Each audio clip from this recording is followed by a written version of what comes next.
할렐루야.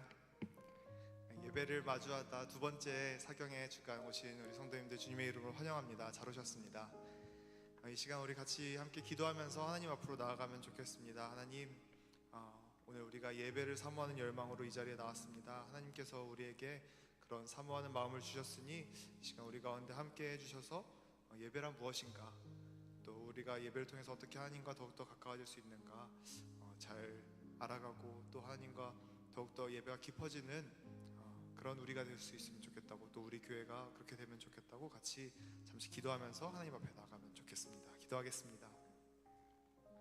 사랑의 주님, 우리를 불러주셔서 하나님께서 기뻐하시는 이 예배를 우리가 어떻게 더 하나님과 더 함께 동행을 할 수 있을지 알려주려 하시는 그 주님의 은혜에 감사합니다. 하나님, 우리가 또한 그런 열망을 가지고 주님 앞에 나왔습니다. 하나님께서 우리에게 그 열망 가운데 생기 부어넣어주셔서 우리 모든 예배들이 헛되이 쓰러지지 않고 예배 가운데 하나님을 깊이 알아가고, 또 하나님의 그 놀라우신 사랑을 깊이 체험하는 우리가 될 수 있도록 예배의 처음부터 끝까지 하나님과 함께하여 주옵소서. 우리와 함께 하실 주님께 감사드리며 예수님의 이름으로 기도드립니다. 아멘.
절로 함께 찬양하겠습니다. 높은 산이 거친 들이, 높은 산이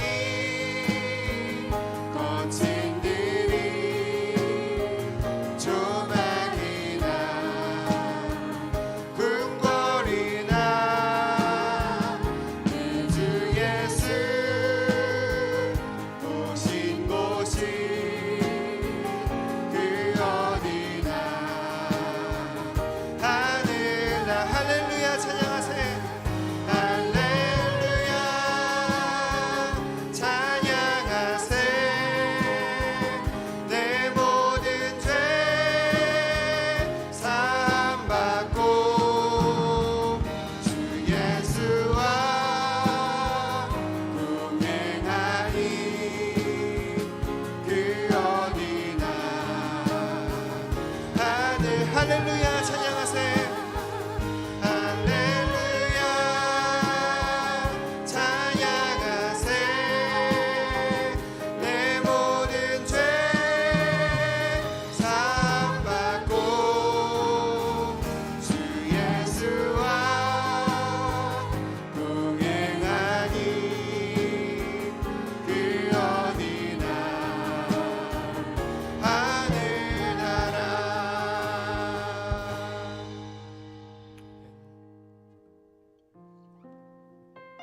나의 예배를 받으소서라고 하는 찬양 우리가 처음 같이 찬양할 텐데요.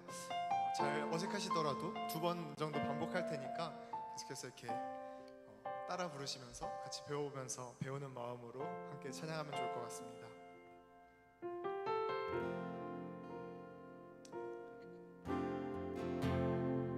오 주님 당신은 내 삶 구석구석까지 감찰하시며 나를 응원하시는 분, 내 길을 밝혀서 영원한 생명의 길로 인도하시며 나를 격려하시. 처음부터 다시 한번 찬양해 볼까요? 오 주님 당신은 내 삶 구석구석까지 감찰하시며 나를 응원하시는 분, 내 길을 밝혀서 영원한 생명의 길로 인도하시며 나를 격려하시는 분, 크고 작은 갈등을 겪곤 하지만 항상 결국 당신은 크고 작은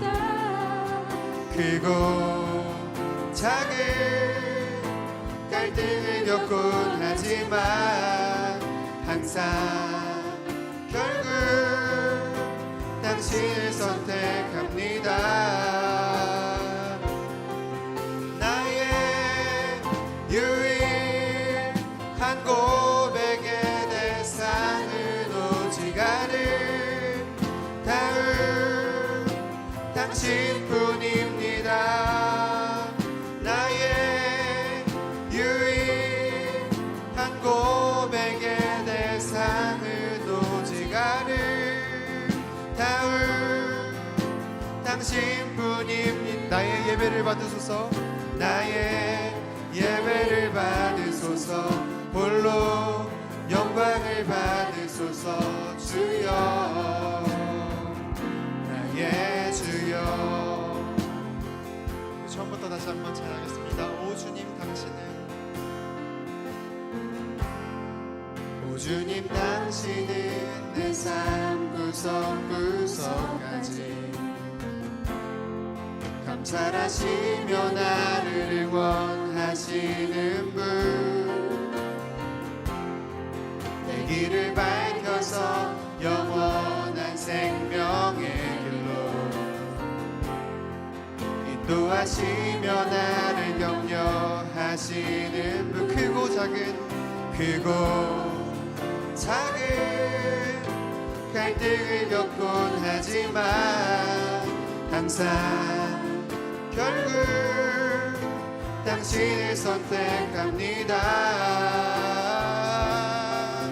나의 유일한 고백의 대상은 오직 아름다운 당신뿐입니다. 나의 유일한 고백의 대상은 오직 아름다운 당신뿐임. 나의 예배를 받으소서, 나의 예배를 받으소서, 홀로 영광을 받으소서. 주여, 나의 주. 밤이나 낮이나 어제나 오늘도 영원히 주만 찬양해. 괴롭고 슬플 때 낭망하여 넘어져도 언제나 주만 찬양하. 밤이나 낮이나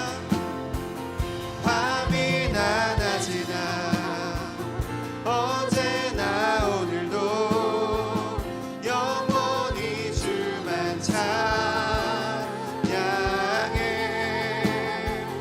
괴롭고 슬플 때 낭망하여 넘어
밤이나 낮이나 밤이나 낮이나 어제나 오늘도 영원히 주만 찬양해.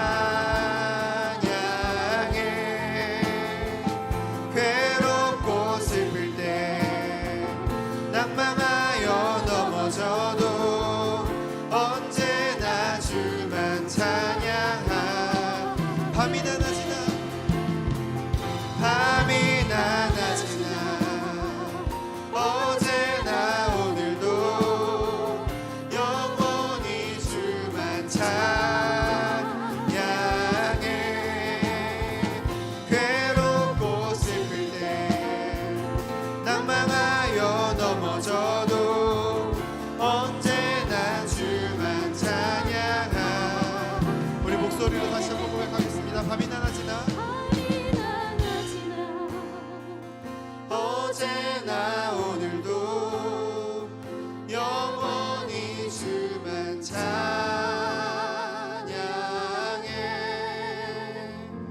괴롭고 슬플 때 낭망하여 넘어져도 언제나 주만 찬양하겠네.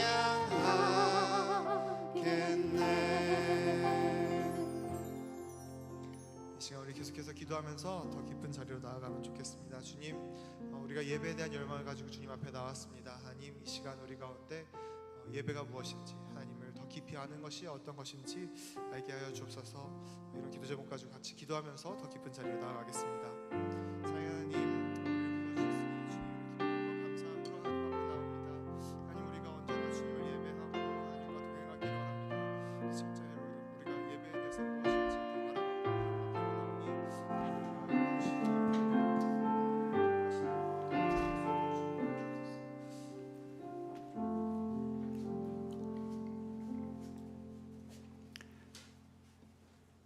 참 좋으신 하나님, 우리의 발걸음을 인도하여 주셔서 이렇게 주님 앞에 나와 함께 예배하게 하시니 감사합니다.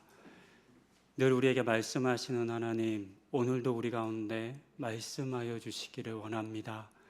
저희가 아둔하여 들어도 깨닫지 못하는 자들이니 성령님 이 시간 우리 가운데 오셔서 우리의 마음을 부드럽게 하여 주시고 우리 가운데 하나님의 말씀을 깨닫게 해주시겠다 약속하셨으니 오늘 우리 목사님을 통해 주시는 말씀을 깨닫는 은혜 허락하여 주시옵소서. 우리 최주원 목사님 먼 길 오셨습니다. 하나님, 우리 목사님 가운데 함께하여 주시고 이 시간 목사님을 통해서 우리 가운데 선포하실, 가르치실 그 말씀 잘 전하실 수 있도록 함께하여 주시옵소서. 간구드리며 예수님의 이름으로 기도드립니다. 아멘. 안녕하세요. 반갑습니다. 잘 오셨습니다. 광고하고 우리 목사님 소개하겠습니다. 가실 때 간식이 있으니까요. 간식 하나씩 가지고 돌아가셨으면 좋겠고요. 예배부에서 이렇게 준비해 주셔서 감사합니다. 우리 최주원 목사님 책이 있어요. 그래서 이 책이 참 좋습니다. 저는 쉽게는 안 읽히더라고요. 모르는 게 많아가지고 하나하나 꼽씹으면서 그렇게 읽었는데요. 우리 지금 성도님들께도 매우 유익한 책이 될 겁니다.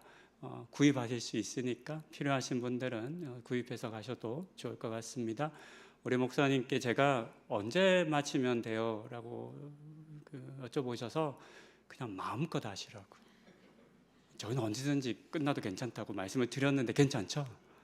다음 주 또 오신다고 좀 아끼신다는 것 같아요. 그래서 그러시지 말라고 그냥 마음껏 하시라고. 저희가 이런 기회가 많지 않은데 저희 안에 하나님께서 부어주시는 그 마음 마음껏 좀 우리에게 좀 부어주시기를 그렇게 우리가 좀 소망하고 그런 마음을 담아서 이 시간 우리 박수하시면서 중앙루터교회 최주원 목사님 모시도록 하겠습니다. 크게 한번 박수하겠습니다.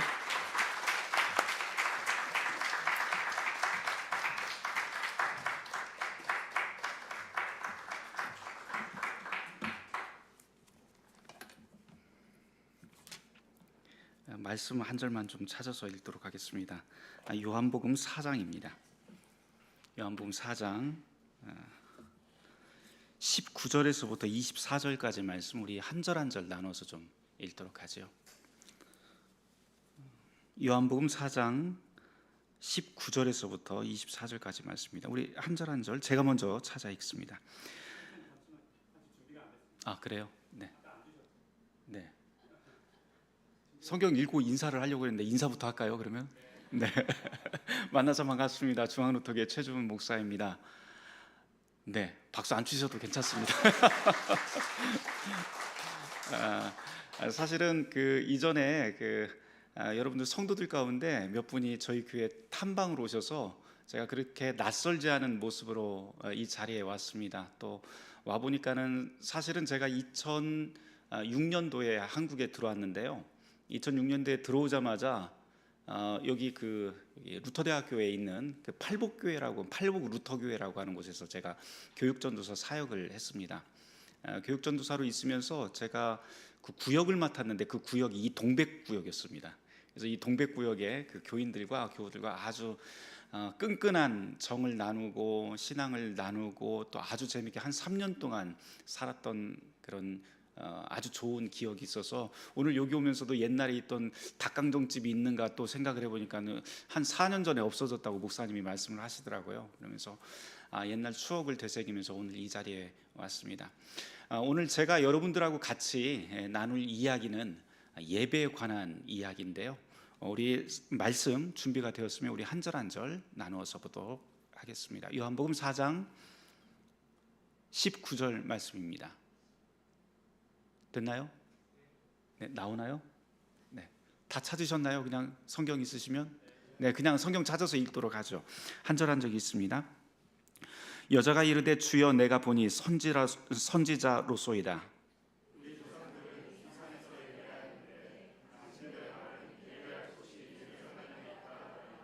예수께서 이르시되 여자여 내 말을 믿으라. 이 산에서도 말고 예루살렘에서도 말고 너희가 아버지께 예배할 때가 이르리라.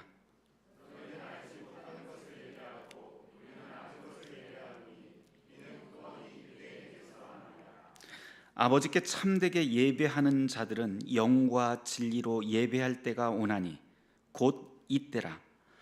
아버지께서는 자기에게 이렇게 예배하는 자들을 찾으시느니라. 하나님은 영이시니 예배하는 자가 영과 진리로 예배할지니라. 아멘. 혹시 핸드마이크를 제가 움직이면서 쓸 수 있을까요? 네. 그 뒤에 오늘 뒤에 계시면 약간 손해 보실 것 같습니다. 조금만 움직여 주실까요? 일단 그림들도 보고 하실 텐데요.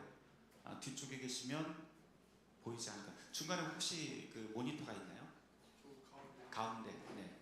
모니터 밑으로 보여주시는 것도 나쁘지 않을 것 같습니다.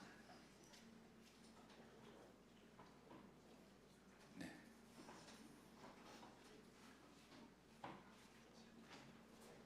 오늘 제가 여러분들하고 예배라고 하는 주제로 같이 이야기를 나눌 텐데요.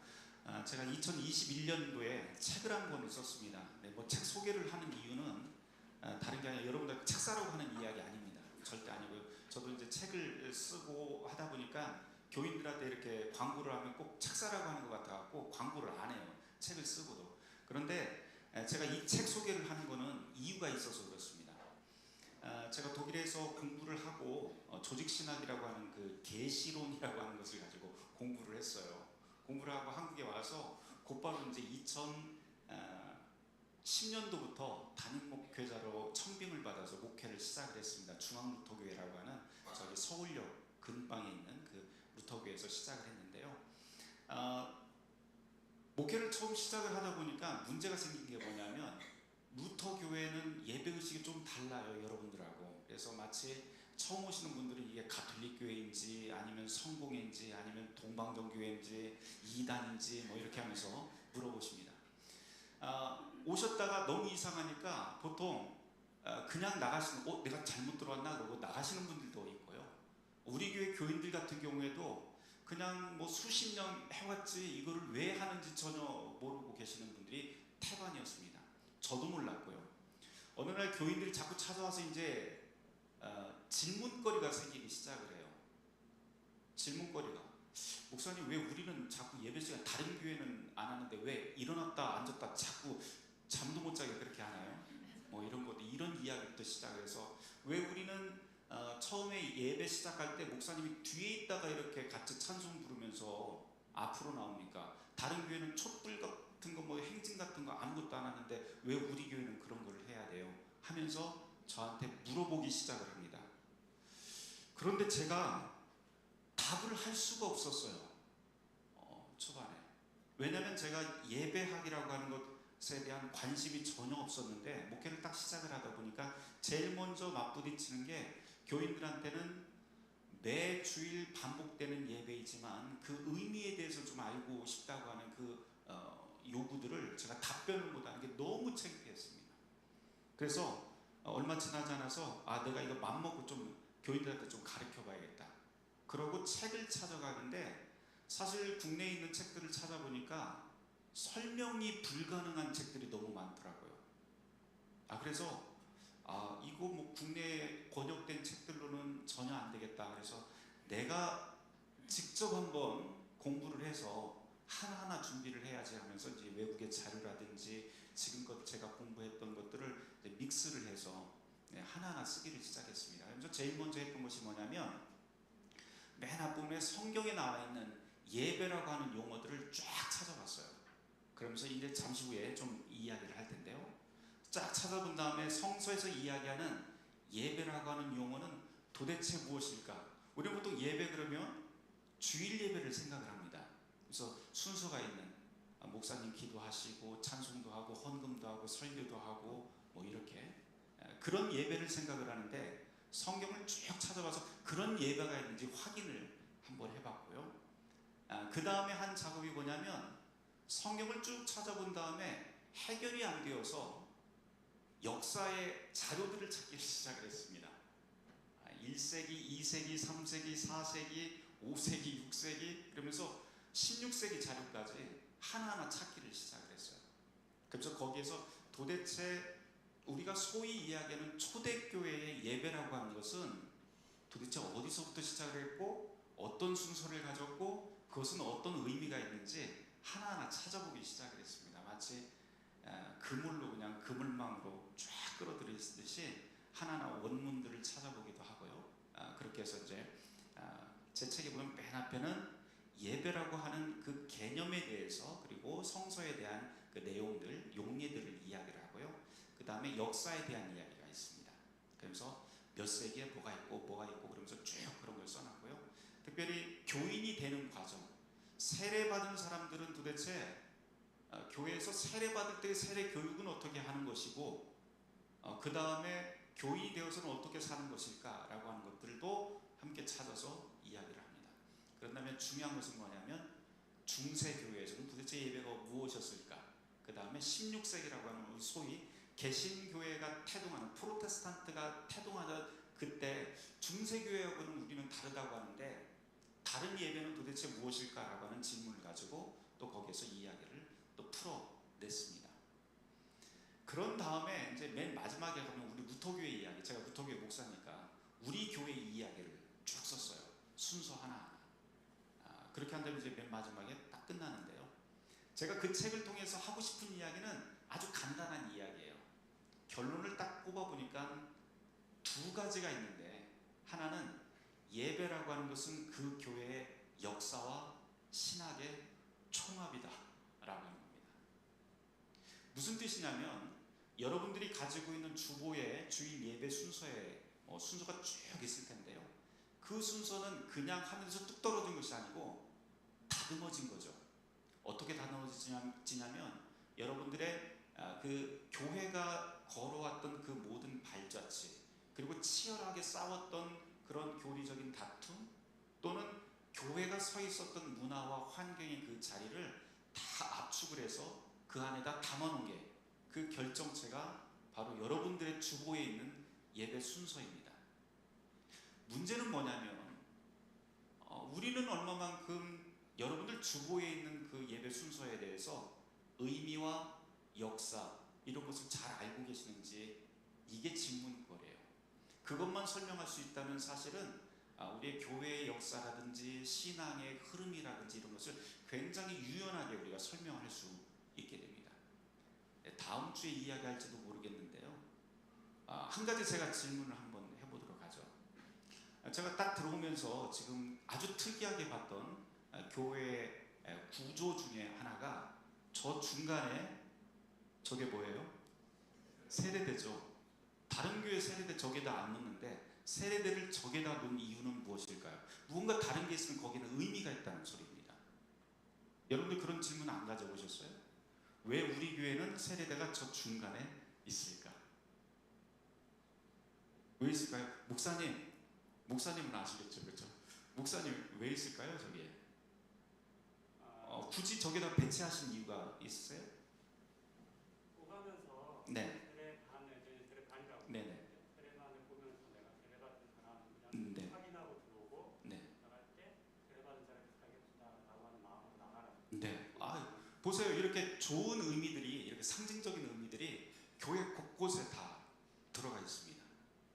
세례반이라고 하는 것은 사실 고대 교회에서도 세례반을 맨 뒤쪽에다 놓든지 아니면 맨 앞쪽에다 놓든지 하죠. 뒤쪽에다 놓는 이유는 들어가면서 물을 찍어서 내가 세례받았던 것을 기억하고 내가 하나님의 자녀로 부름받았다라고 하는 그런 의미를 다시 되새기면서 이 자리에 앉고 예배의 자리로 우리가 들어오게 됩니다. 앞쪽에 있을 적에는 또 다른 의미가 있는데요. 저희 교회는 앞쪽에 있어요. 저희 교회 와보신 분들 기억나실 거예요. 앞쪽에 있는 이유는 여기에 세례대가 있고 성찬대가 있고 설교대가 이렇게 있는데요. 이제 우리 교회가 가지고 있는 교회의 표지라고 하는 의미가 있습니다. 교회의 표지를 우리는 루터교회에서는 말씀과 성례전이라고 그렇게 이야기를 하는데 말씀은 설교단을 뜻하고요.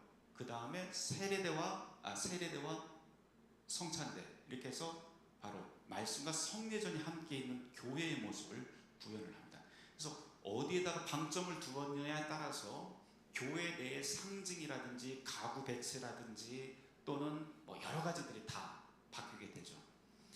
또 특이한 게 제가 보니까 저기 설교단 뒤쪽에 저렇게 장식을 좀 해놓으셨어요. 이유는 또 뭘까요? 그냥 예쁘게? 멋있습니까? 아니면 화면빨 잘 받으라고 저렇게 해놨을까요? 저기 뒤에서는 고개 끄덕끄덕 하시는데 네. 그렇지 않을 거예요. 제 생각에는 아마 그냥 제가 그냥 좋게 해몽 한번 해보겠습니다. 설교대라고 하는 것은 복음이 선포되는 자리죠. 복음이 선포되는 자리인데 그 뒤쪽에 나무 십자가를 두었다고 하는 것은 바로 우리의 복음의 선포가 바로 십자가의 그리스도로부터 나온다는 그런 의미를, 상징적인 의미를 담고 있지 않을까 싶습니다. 목사님, 네네 맞다고 합니다. 다행입니다. 이런 식으로 예배 안에는 참 여러 가지 의미들이 들어가 있어요. 그런데 지금 이 자리에 있는 의미, 현재적 의미뿐만 아니고 과거로 거슬러 올라가 보면 우리를 역사를 해석할 수 있는 또는 그 시대를 알 수 있는 무궁무진한 자료들이 축적이 되어 있어요. 예를 들어서 설교대 이야기를 한번 해보도록 하죠. 설교대가 여기 있는데 우리는 보통 프로테스탄트 교회라고 하는 개신교에서는 이 설교 말씀이 중요하기 때문에 이 설교대를 여기다 놨지만 한 3세기 우리가 이제 로마 제국의 제국교회가 공인된 교회가 처음에는 3세기 이전에는 그 지하 종교였잖아요. 불법 종교였고 지하 종교였다가 콘스탄티누스 대제가 325년도에 공인을 합니다.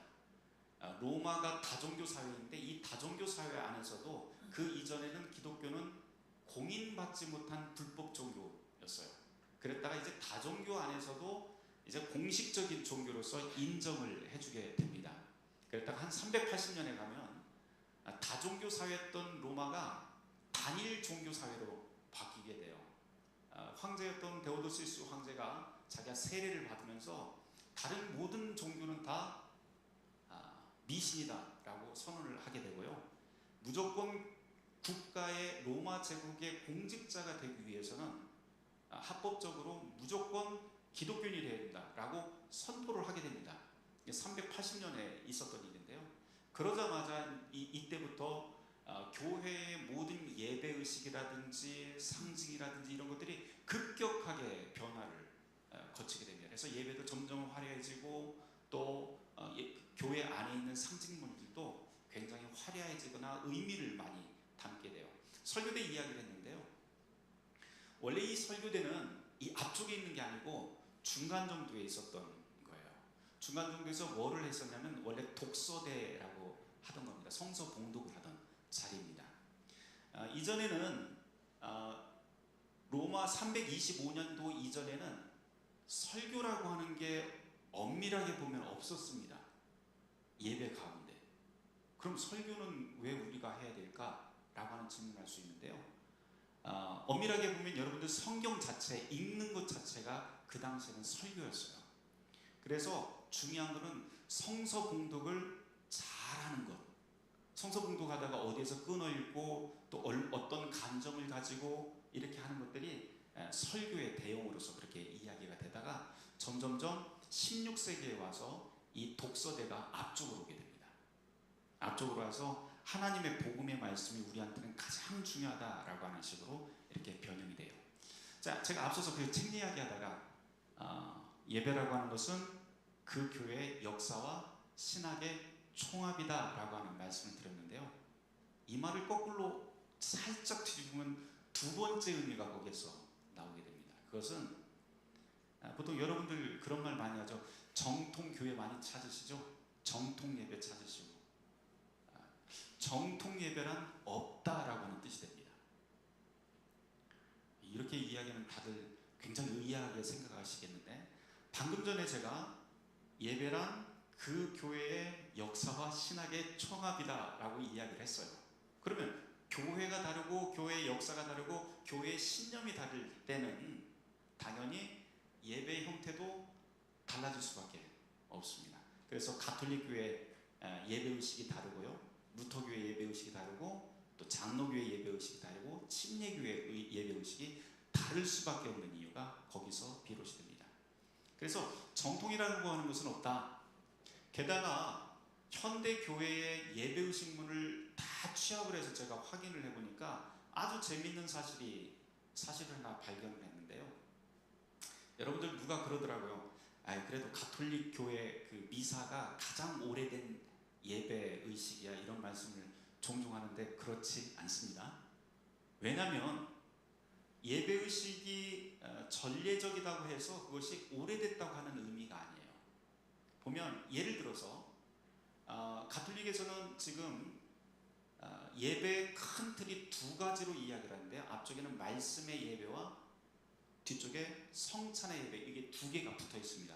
거기서 말씀의 예전, 성찬의 예전 이렇게 부르는데요. 원래는 이것을 다 미사라고 부르지를 않았어요.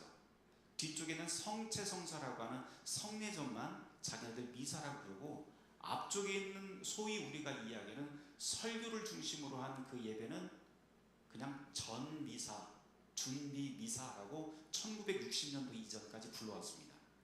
그 말을 다른 말로 하면 이것은 미사가 아니다, 이것은 예배가 아니다라고 하는 뜻이 돼요. 근데 1960년도에 제2차 바티칸 공예라고 하는 것을 하게 되면서 교황청에서 신학자들 불러서 막 치열하게 연구를 하더니 그 이후로 뭐라고 하냐면 말씀의 예배도 똑같은 미사다, 이렇게 결정을 하게 됩니다. 그러면 이 사람들은 도대체 어디서 이런 것을 가져왔을까요? 개신교에서 가져온 거예요. 개신교에서. 장로교회, 루터교회, 성공회 이런 데서 그 예배 정신을 가져오게 됩니다. 게다가 지금 가톨릭에 가보시면 미사통상문이라고 해서 맨 앞에 보면 죄의 고백과 용서라고 하는 부분이 맨 앞에 나오거든요.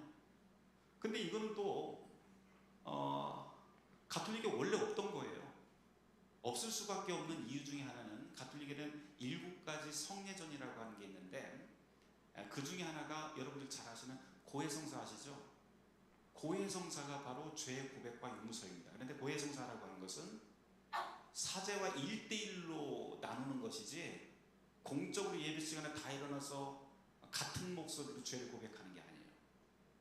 그러면 갑자기 1960년도 이후에 죄 고백과 용서라고 하는 예배 순서가 미사에 딱 들어갔는데, 그건 또 어디서 왔느냐? 어디서 왔을까요? 장로교 예배 의식서에서 왔습니다. 이게. 그렇게 따지면 무슨 소리냐면 정통이라고 하는 게 없는 거예요. 모든 예배는 다 그때그때 따라서 우리 공동체가 지금 우리의 공동체가 가장 필요한 것들이 무엇인가 설득하고 하나님 앞에 나아가는 가장 좋은 길을 만들기 위해서 노력하는 겁니다. 우리 루터교회 예배의식서에도 성찬을 한 다음에 시므온의 노래라고 하는 찬송이 있어요. 성찬 받은 다음에 다 일어나고 손잡고 찬송하는 게 있는데요. 그 시므온의 노래가 어디 나면 바로 장로교 예배의식서에 있던 겁니다. 그러면 이렇게 물을 수 있죠. 그럼 우리 장로교회 예배는 왜 이럴까?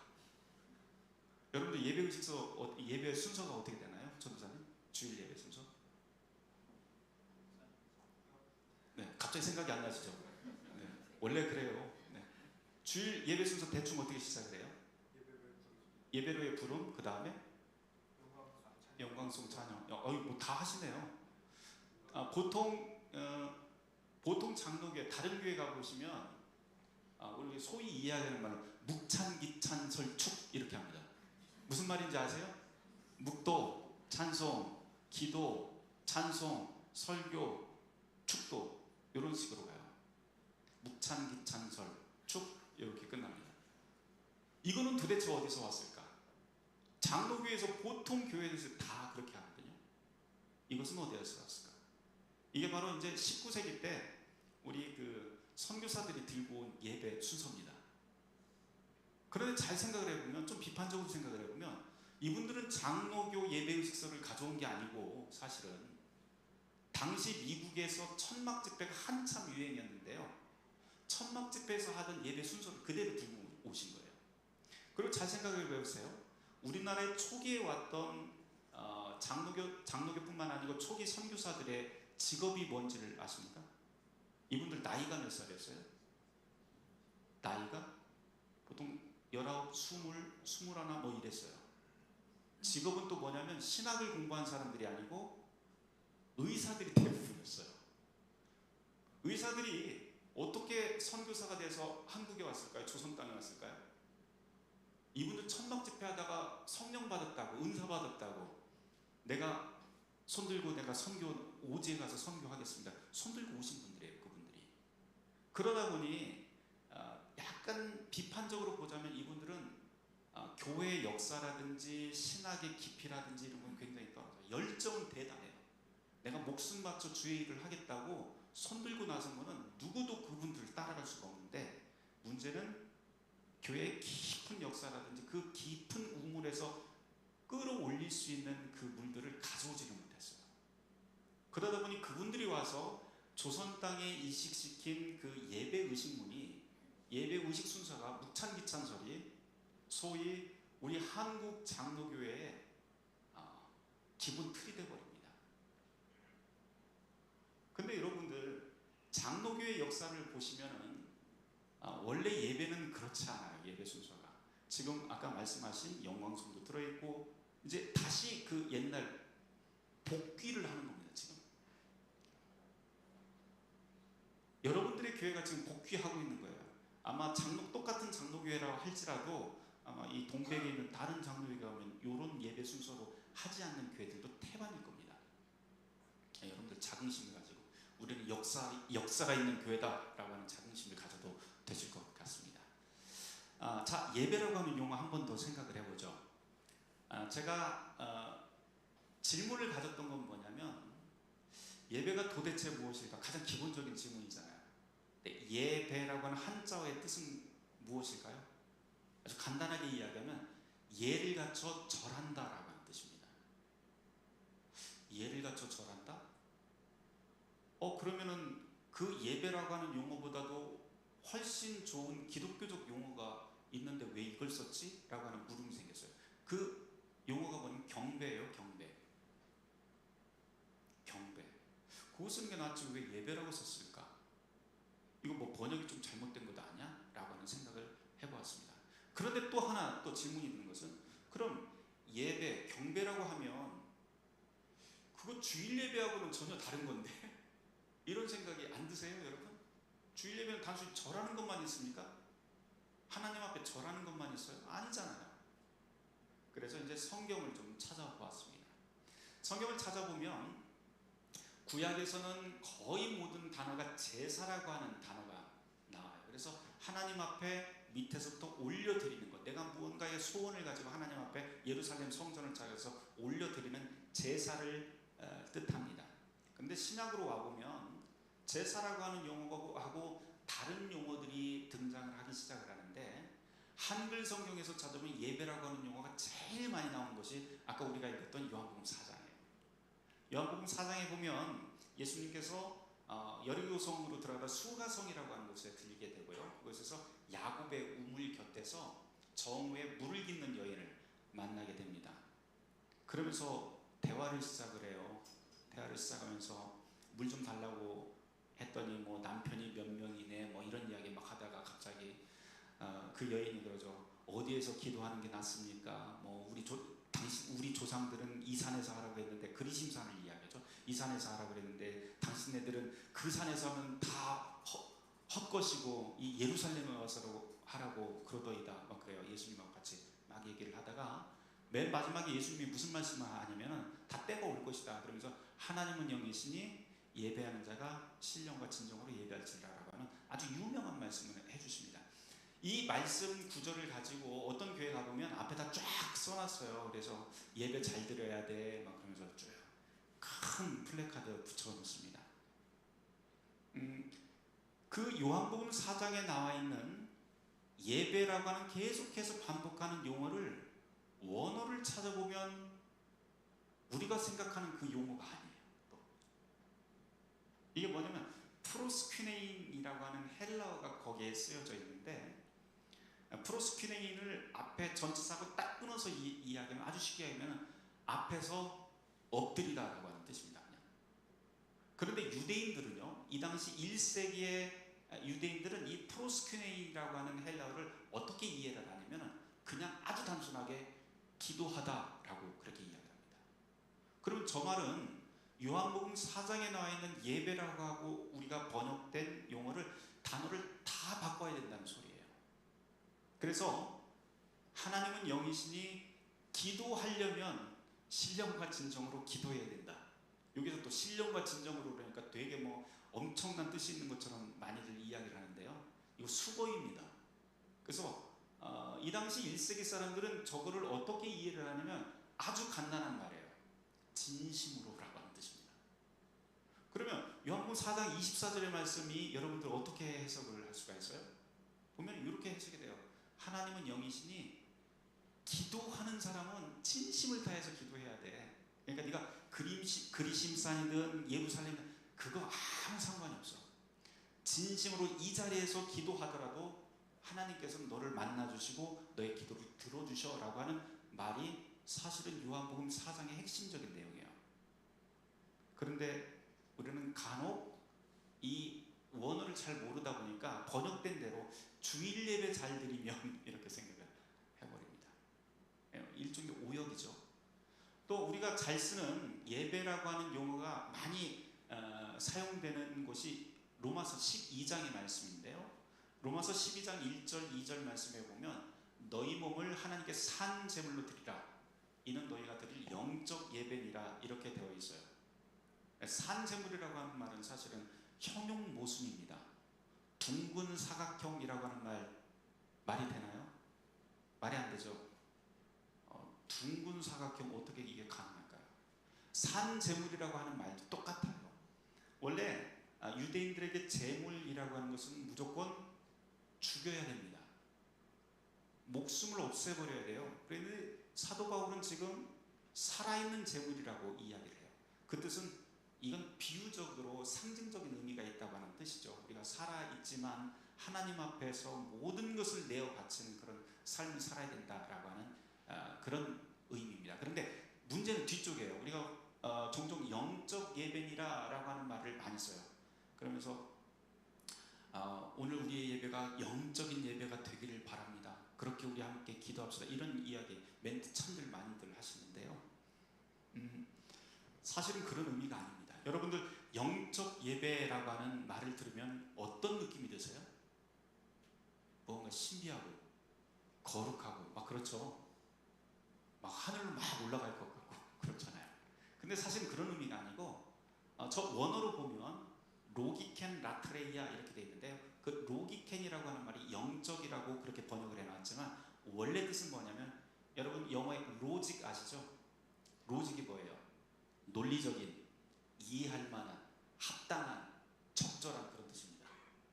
그러니까 우리가 생각하는 영적의 의미하고 완전히 달라요. 저게.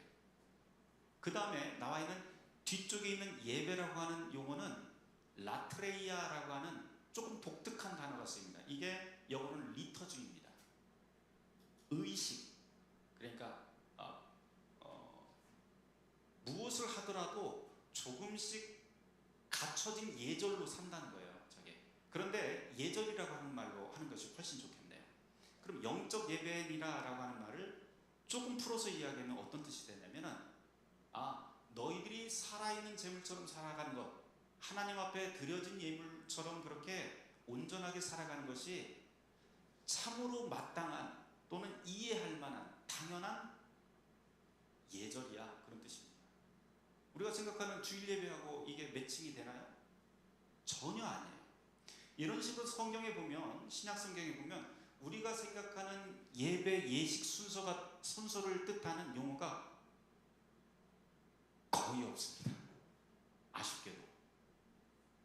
그러면 우리는 어디서부터 이 예배를 하게 되었을까요? 이게 문제예요. 기독교의 예배 원형이라고 제가 이렇게 써놨는데요. 이제 앞쪽은 제가 이론을 이야기하니까 조금 지겨울 수 있어요. 금방 끝납니다. 이거는. 그 다음에 그림 보면서 같이 이야기를 할 건데, 기독교 예배라고 하는 것이 이전에는 없었잖아요. 말하자면 구약 시대에는 기독교가 없었으니까, 그리스도를 믿는 신앙이 없었으니까 당연히 기독교 예배라고 하는 말은 신생어입니다. 1세기에. 그래서 1세기에 없던 것이 생기다 보니까 그 당시 예수를 따르던 사람들이 이 우리들의 모임, 우리들의 회합을 설명하기 위해서 단어가 없다 보니까 여러 가지 용어들을 차용해서 쓰는 거예요. 아까 보다시피 기도라고 하는 용어를 쓰기도 하고, 또는 예절이라고 하는 말도 쓰기도 하고, 또는 감사라고 하는, 유카리스티아라고 하는 감사라고 하는 말도 쓰고요. 매우 다양한 용어를 신약 성경에서 쓰게 됩니다. 그래서 1세기 신약 성경이 완료되기 이전에 나와 있는 기독교 예배의 모습들은요, 순서를 가지고 있는 예배라기보다는 다른 의미들, 기독교인들이 함께 모여서 무언가 정규적으로 하고 있었던 그 모임들을 지칭하는 것들이 대부분입니다. 그런데 그러면 모여서 뭐를 했느냐 이거죠. 모여서 뭐를 했을까요? 우리 상식적으로 한번 생각을 해보죠. 예수님께서 십자가에 달려 돌아가신 다음에 부활하시고 승천을 하셨고요. 제자들이 함께 모여서 사도행전 2장에 보면 함께 모여서 떡을 떼고 했다고 그래요. 서로 유무상통하면서 그렇게 살았다고 그래요. 그 다음에는 또 어떻게 살았을까요? 예수님의 제자들도 죽었어요. 그러면 그 다음 세대는 어떻게 살았을까요? 이게 바로 1세기 말부터 실제로 벌어진 일들이에요. 고민들이 생긴 거예요. 이 사람들이 모여서 뭐 했을까요? 모여서 옛날 얘기 했겠죠. 그쵸? 옛날 얘기. 야, 우리 할아버지가 얘기하는데 베드로 할아버지가 그 얘기 해줬어. 예수님이 산에 사람들 쫙 모여갖고 떡 5개하고 물고기 2마리 딱 들더니 감사하시고 축사하시더니 나눠줬더니 5,000명이 먹었대. 이런 이야기 하는 거예요. 이게 그것도 상식적인 것 아니에요. 예수님이 살아갖고 거기서 막 얘기해 주는 것도 아니고, 죽었던 베드로가 나타나고 띠용 해갖고 막 얘기하는 것도 아니고 그럴 테니까, 당연히 우리가 상식적으로 생각하더라도 세대가 거듭되면서 사람들은 모임이 계속되는데 그 모임에서 옛날 이야기를 하게 됩니다. 예수님에 대한 기억이라든지 아니면은 사도들의 이야기, 그리고 사도들이 보냈던 그 편지 글들을 가지고 함께 나누어 읽으면서 그 모임이 점점점 단단해집니다. 그런데 여러분 그렇잖아요. 사람들이 모이면요, 친한 사람끼리 모이면 수다 떨다 보면은 시간 가는 줄 몰라요. 그렇잖아요. 시간 가는 줄 모르면 어떻게 해야 돼요? 배가 고파져요. 밥 먹어야 되잖아요. 그렇죠? 밥 먹는 것조차도 이 초기 교인들, 1세기 교인들은요, 의미를 두기 시작을 합니다. 그러면서 계속해서 옛날 얘기하다가 밥 먹을 시간이 되니까 밥 가져와 그런 다음에 빵 갖다 놓고 또 포도주 갖다 놓고 한 다음에 야, 예수님이 그 잡히시기 전날 밤에 딱 빵을 들어서 축사하시고 떼어 제자들에게 주시면 받아 먹으라, 이것은 너희를 위하여 준 내 몸이다, 이것을 행하여 나를 기념하라 했어. 또 저녁 잡술 때 또 잔을 가지시더니 쫙 올리시더니 이것은 너희 죄를 위하여 흘린 내 피로 세운 새 언약의 잔이라, 너희가 마실 때마다 나를 기념하라 하셨어. 이렇게 하면서 재정의 말씀을 나누게 됩니다. 한 3세기 이전까지의 자료들이, 예배에 관련된 자료들을 제가 찾아보니까 많지를 않아요. 그래서 아예 선별을 할 수 있을 정도로 그렇게 아주 적습니다. 남아있는 자료들이. 근데 이 자료들을 가지고 보니까 아주 특징적인 거 하나가 나타나는데요. 뭐냐면 초기 교인들이 모여서 소위 정기적인 모임들을 갖기 시작을 하는데, 우리가 소위 이야기하는 주일 예배 모임이라고, 주일 모임을 시작을 하는데요. 그때는 반드시 옛날 이야기를 하고 밥을 먹어요. 이거를 뭐라고 부르냐면 헬라어로 아가페라고 부르는데, 이게 바로 사랑의 애찬입니다. 여러분들 혹시 이 교회도 주일 끝나면 밥 드시나요? 같이 식사는 안 하세요? 저희 교회는 하거든요. 저희 교회는 하는데 그게 이제 애찬이 됩니다. 예배가 길어지면 함께 모여서 밥을 먹으면서 그 밥을 먹는 것조차도 의미를 두는 것을 애찬이라고 하는데, 이게 애찬이 단순히 밥을 먹는 건지 아니면 소위 이야기하는 예배 의식 순서가 딱딱딱 정해져 있는 성찬인지 구분이 안 갑니다. 이게 4세기 이전에 우리가 소위 이야기하는 초대 교회들의 예배 형태가 됩니다.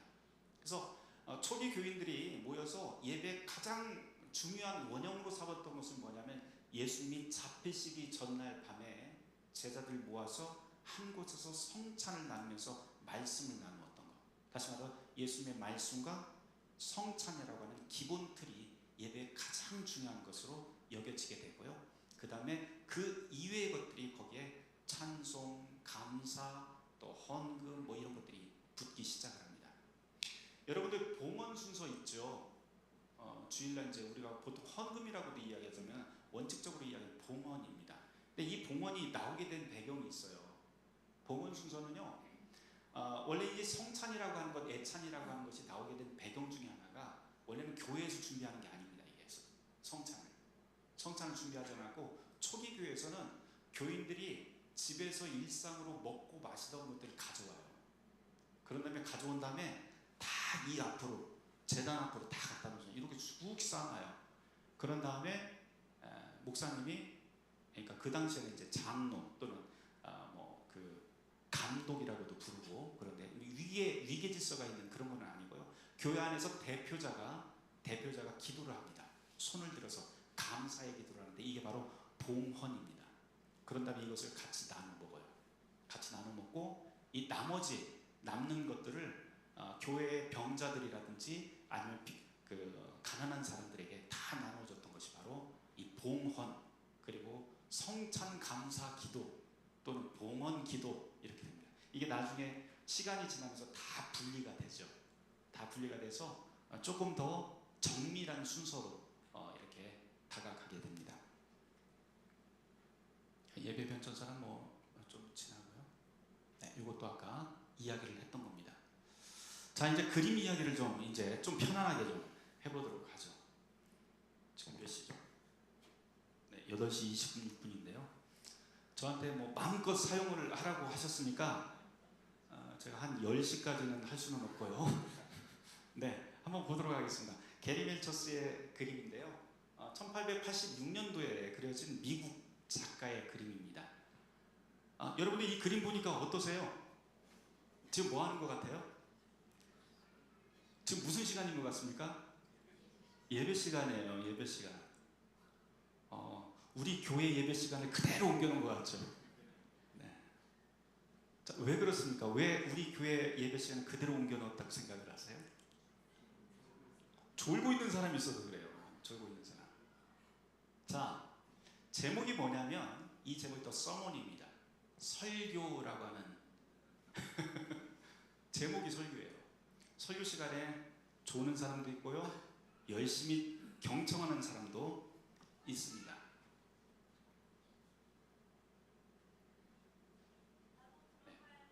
자, 한번 보도록 하죠.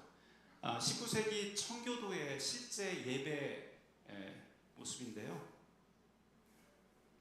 잘 보시면 좀 특징적인 것들을 한번 우리가 몇 가지 골라내 보도록 하죠. 일단 제일 특징적인 게 뭐가 있을까요? 네? 남자와 여자가 구분이 되어 있어요. 그렇죠? 남자와 여자가 구분이 되어 있고, 남자들은 높은 자리가 있고 여자들은 밑에 있습니다. 우리나라 초기 그 조선시대 때 들어왔을 적에도 마찬가지인 거 여러분들 아시죠? 그래서 이렇게 반으로 갈라놓고 보이지도 않게 막으로 채워놓고요, 한쪽 남자 한쪽 여자 이렇게 해놓고 목사님은 양쪽 다 볼 수 있도록 그렇게 만들었던 게 우리 초기 교회의 그런 모습인데요. 이게 다 이런 청교도적인 그런 영향들이 좀 있습니다. 그것을 또 보여주고요. 또 다른 거 뭐 찾아볼 수 있는 거 있을까요? 여자들이 뭐 모자도 쓰고 있는데 여기는 이제 귀족 부인 같고요. 모자를 이렇게 쓰면 귀족 부인이죠, 그렇죠? 이렇게 쓰면 조금 좀 가난한 사람들일 겁니다. 또 특징적인 건 뭐냐면 여기 이렇게 세워진 봉 보이시죠? 보이세요? 나이 드신 분들은 알 수도 있을 것 같아요. 저 봉이 뭔지 아세요?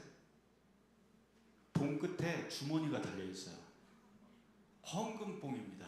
그래서 가운데 지나가면서 옛날 교회에서는요, 헌금 시간 되면은 나무 긴 막대기에다가 이렇게 주머니 달아갖고 쫙 이렇게 훑어서 갔었죠. 다 미국에서 나온 거예요, 이게. 자, 그 다음 한번 보도록 하죠. 지금 제가 추측하기로는 아마도 지금 설교 본문이 구약 성경에서도 모세오경, 아마 레위기나 신명기 정도 될 것 같아요. 왜냐하면 펼쳐진 성경을 보면 딱 그 정도 돼요. 지금 저 구약의 율법을 이야기하고 있는 거예요, 지금. 그래서 다들 뭐 경청을 하면서 있습니다. 그러나 이 그림에서 가장 우리의 눈을 사로잡는 것은 아무래도 두 사람입니다. 한 사람은 졸고 있고 한 사람은 째려보고. 왜 째려볼까요? 왜 째려봐요? 감히 설교 시간에? 네, 이런 겁니다. 그리고 이 두 사람 사이에는 한 자리가 비어 있어요. 제가 가만히 저 그림을 묵상을 하면서 무슨 생각을 해봤냐면, 이 두 사람 그리고 비어있는 이 한 자리가 어쩌면 우리 한국교회뿐만 아니라 미국교회도 되겠네요. 세계 교회의 적나라한 고발이 아닐까 그런 생각이 들었어요. 자, 한번 다시 생각을 해보죠. 이 그림에서는 이 두 사람이 어떤 사람인가 자꾸 생각을 해보면, 이분은 아마 교회 안에서 굉장히 오래되신 신앙의 연륜이 굉장히 오래되신 분일 수 있습니다. 아닐까요? 네, 말씀하시기가 굉장히 곤란하신 것 같아요. 째려보는 이유는 아까 말씀하셨다시피 감히 설교 시간에 이겁니다. 이 그림을 그린 게리 밀처스는 제목을 The Sermon, 설교라고 해놓고 우리한테 한 가지를 물어보고 있어요. 함정을 하나 파놨어요. 뭐냐면 설교자가 없습니다. 안 보여요. 그러면서 우리한테 다시 묻는 거예요.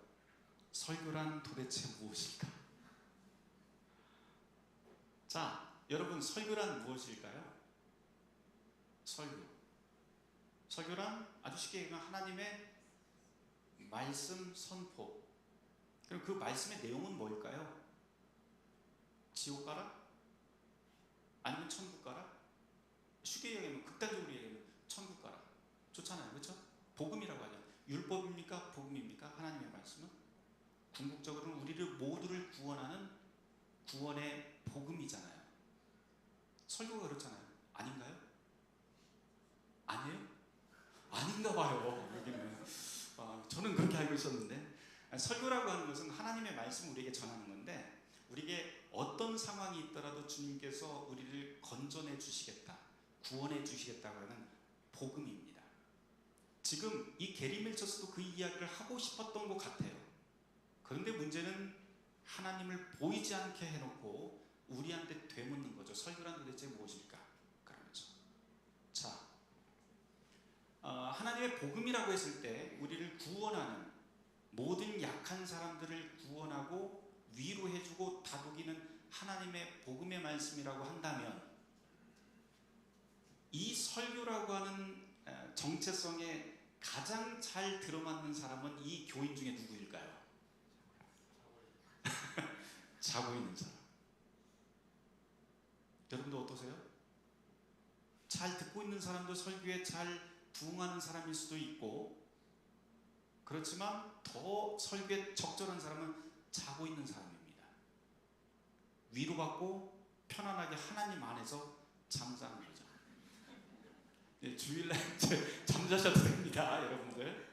자, 한번 생각해 보죠. 이제 우리가 설교라고 하는 것이 하나님께서 우리를 구원하시고 위로하시고 힘을 주시고 또 안식하게 하는 하나님의 말씀, 복음의 말씀이라고 한다면, 그것을 머리에다 두고 다시 한번 이 그림을 보세요. 사실은 저 여인, 지금 잠자고 있다고 우리가 보는 저 여인의 그 모습을 달리 볼 수도 있습니다. 왜냐하면 저 여인은 일주일 내내 정말 힘들었던 여인일 거예요. 분명히 너무 힘들어서 예배 시간에 딱 들어왔는데, 어떻게 보면 자는 걸로도 볼 수 있지만 저 여인의 그 모습을 보면 저 나무 의자에 최대한 편안하게 기대어 있고요. 그 다음에 손을 보면 손이 무릎 위에 펼쳐져 있습니다. 이렇게 펼쳐져 있어요. 손이 펼쳐져 있다고 하는 것은 소위 얘기하는 우리 도상이라고도 이야기를 하는데요. 종교화에서 의미하는 바는 뭐냐면 모든 것을 당신에게 맡깁니다 라고 하는 신의 자비를 구하는 표현입니다. 그러면 저 여인은 지금 잠자는 걸까요? 아니면 기도하는 걸까요? 이렇게도 우리는 볼 수가 있어요. 만약에 저것이 지금 게리 밀처스가 의도적으로 또 서몬이라고 하는, 설교라고 하는 주제로 놓고, 주제가 바로 모든 힘든 사람들을 다 위로하고 구원하는 하나님의 능력이라고 한다면, 저 여인은 지금 잠자는 게 아니고 하나님한테 모든 것을 맡겨놓은 그런 그림으로 우리가 관점을 바꿔서 볼 수 있는 여지가 생깁니다. 어떠세요? 그렇게 보이세요? 아직도 아닌 것 같아요. 네, 좋습니다. 다음 보도록 하죠. 이거는 좀 이따 더 이야기를 하죠. 이제 우리가 조금 다른 이야기를 하려고 그래요. 앞에서 설교라고 하는 것을 이야기를 했어요. 우리가 예배 전체를 볼 때 보통 설교가 중요하다고 하지만 예배에서는 설교만 중요한 건 아닙니다. 교회에서 정말 교회라고 하는 것은 그리스도의 몸으로서 우리가 그 안에 들어와 있다고 하는 것은 그리스도 몸 안에서 주님께서 우리에게 주시는 그 힘과 위로, 용기, 그것을 가지고 우리의 삶의 자리로 가서 정말 살아낼 수 있는 그런 힘들을 주시는 것이 교회이고 또한 예배라고 그렇게 볼 수가 있어요. 지금 이제 제가 이 그림에 대해서 좀 설명을 하려고 그러는데요.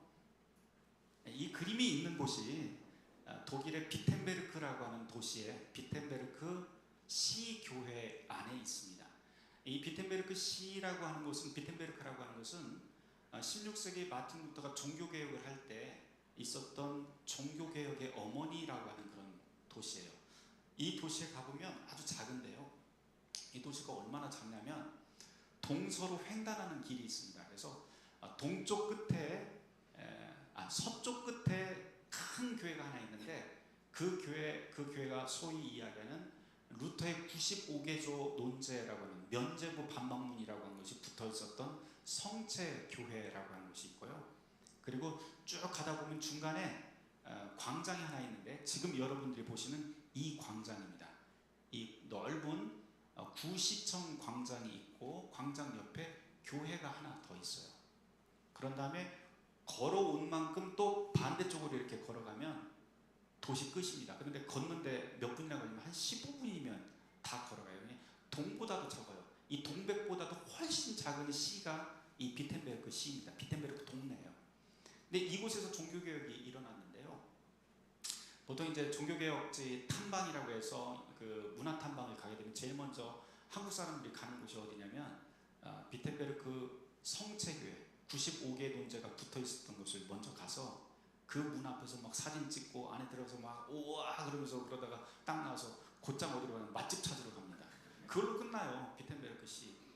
그런데 그렇게 하면 사실은 아무것도 우리가 보지 못한 거예요. 사실은 이 비텐베르크에 가보면 종교개혁의 유산이 가장 많이 있는 곳, 그 역사가 가장 깊이 서려 있는 곳은 95개조 논제가 붙어 있었던 성체교회가 아니고요. 바로 지금 여러분들에게 보여드리는 이 비텐베르크 시 교회라고 하는 곳입니다. 비텐베르크 시에 두 개의 교회가 있다고 그랬어요. 성체교회와 시교회인데요. 성체교회는 사실 누가 다니는 교회였냐면 비텐베르크 대학교의 대학생들과 교수들, 그리고 시의회 의원들, 그리고 귀족들만 다니던 교회예요. 그런데 이곳은 일반 평민들이 다니던 교회가 이곳입니다. 종교학자 마틴 루터가 바로 이곳에서 설교자로 자기 평생을 살았어요.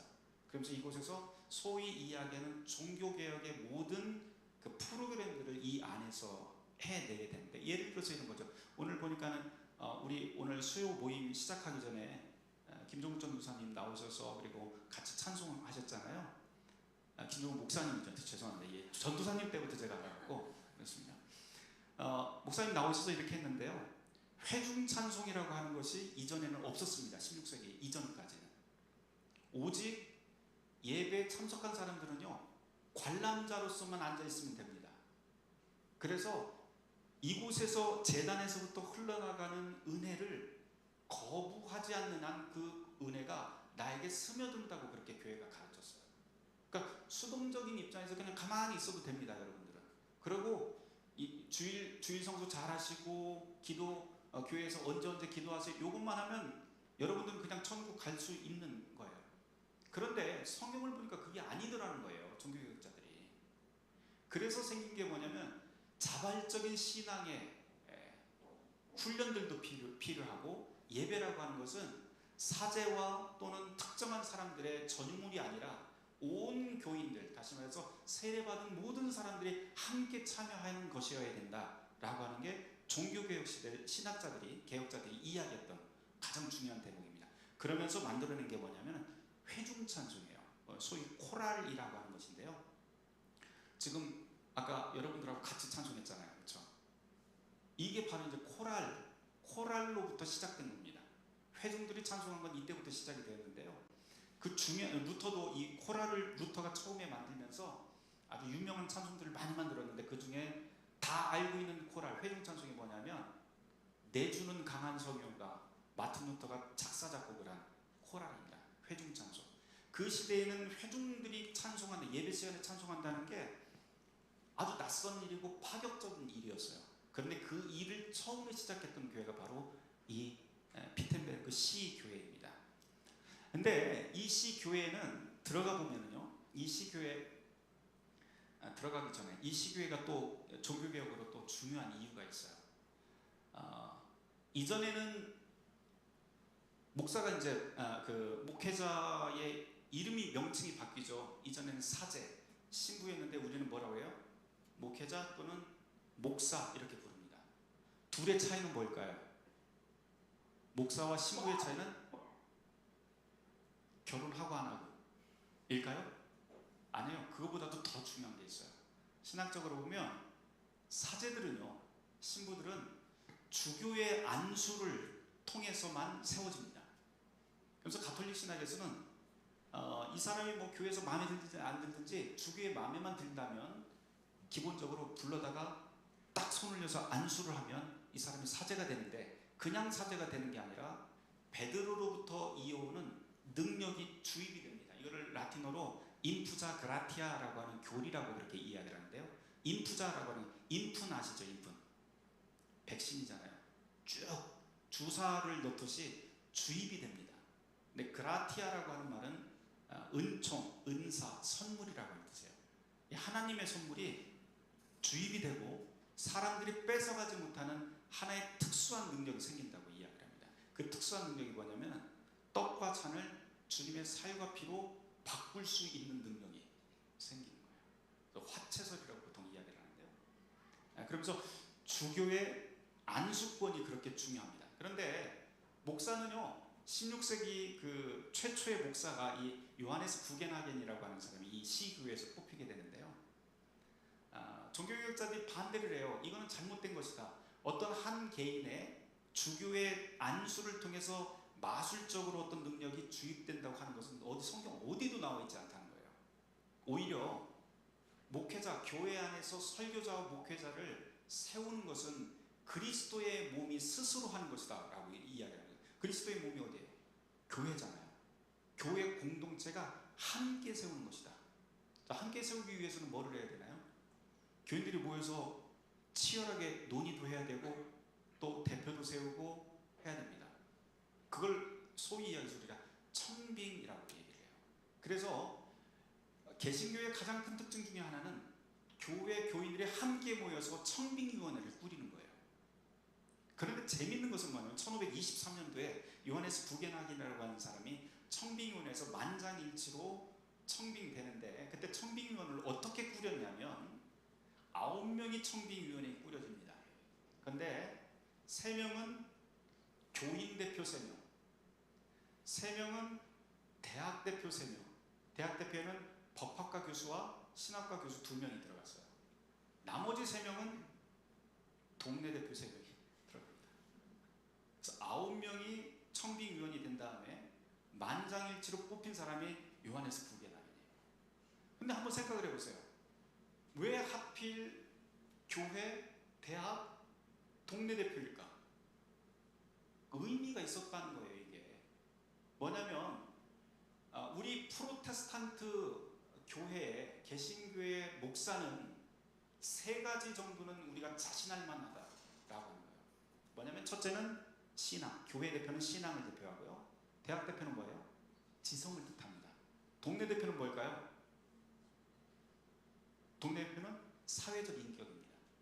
어디 가도 투명하다. 그리고 어디 가도 존경받을 만하다라고 하는 거예요.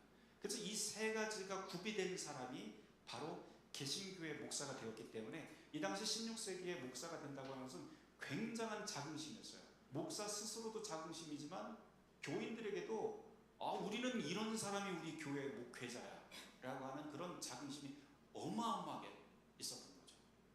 이게 바로 첫 번째 청빙 목사인 요하네스 부겐하긴입니다.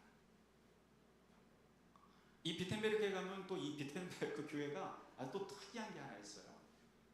여러분들 이 교회에서는 가난한 사람 구제, 제가 이 교회를 알기로는 높은 뜻 하늘교회 알기로는 주변에 있는 그 가난한 사람, 교회 교인들뿐만 아니고 주변 지역 주민들을 위해서 여러 가지 활동들을 한다고 하는 것을 제가 잘 알고 있습니다.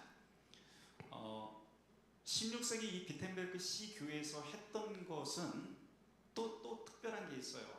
그래서 헌금을 하는데요. 저 헌금함입니다. 헌금함인데 저 헌금함의 크기가 딱 이만한 것 같아요. 요만합니다. 요만한데요. 이 스피커만한데 아주 특이한 것은 열쇠가 하나가 아니고 자물쇠가 3개입니다. 하나를 들어서 돌린다고 해서 열리지가 않아요. 3개를 한꺼번에 꼽아야만 열리는 아주 특이한 금고예요.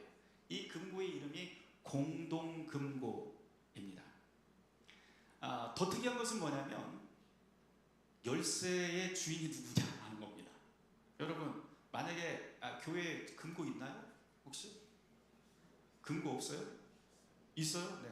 금고 열쇠 있나요? 비밀번호인데 저는 몰라요. 비밀번호로 하세요? 네. 저도 비밀번호를 몰라요.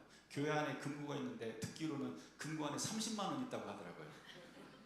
현금은 30만 원 있고 긴급할 때만 쓰라고 뭐 그렇게 해놓고 나머지는, 그리고서는 저한테 그거 돌리는 방법도 안 알려줬어요. 어쨌든 그렇습니다. 그런데 저 금고는 열쇠가 3개인데 여러분 같으면 이 열쇠 3개를 누구에게 맡기시겠습니까? 자, 한번 생각해 보세요. 여러분들 교회 여러분들 재직 가운데서 한번 말해보세요. 자, 첫 번째 열쇠. 첫 번째 열쇠는 목사님 이렇게 나올 줄 알았더니 재정부장, 또 목사님 들어가겠죠, 그렇죠? 네. 고개도 끄떡 안 하시는 것 같아요. 네, 좋습니다. 목사님 뺍시다. 그래요.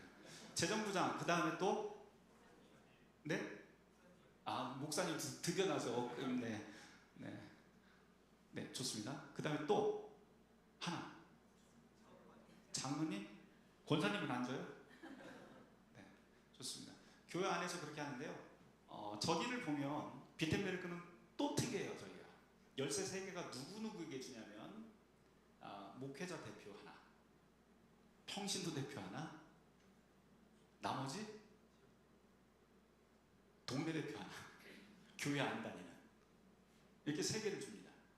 그래놓고 이 돈통은 헌금함이죠. 헌금함을 언제 열을 수가 있냐면 이 3명이 합의하면 언제든지 열을 수 있어요. 기도하고 같이 모여서 기도하고 언제든지 열 수가 있는데, 얼마만큼 사용을 할 수가 있냐면 마음껏 사용할 수 있습니다. 교인들이 다 헌금 다 했는데 마음껏 사용할 수 있어요. 물론 이제 경상비로 쓰는 돈들은 따로 있는데요, 공동금고 헌금함이 또 따로 있었던 거예요. 저거는 마음껏 쓸 수 있어요.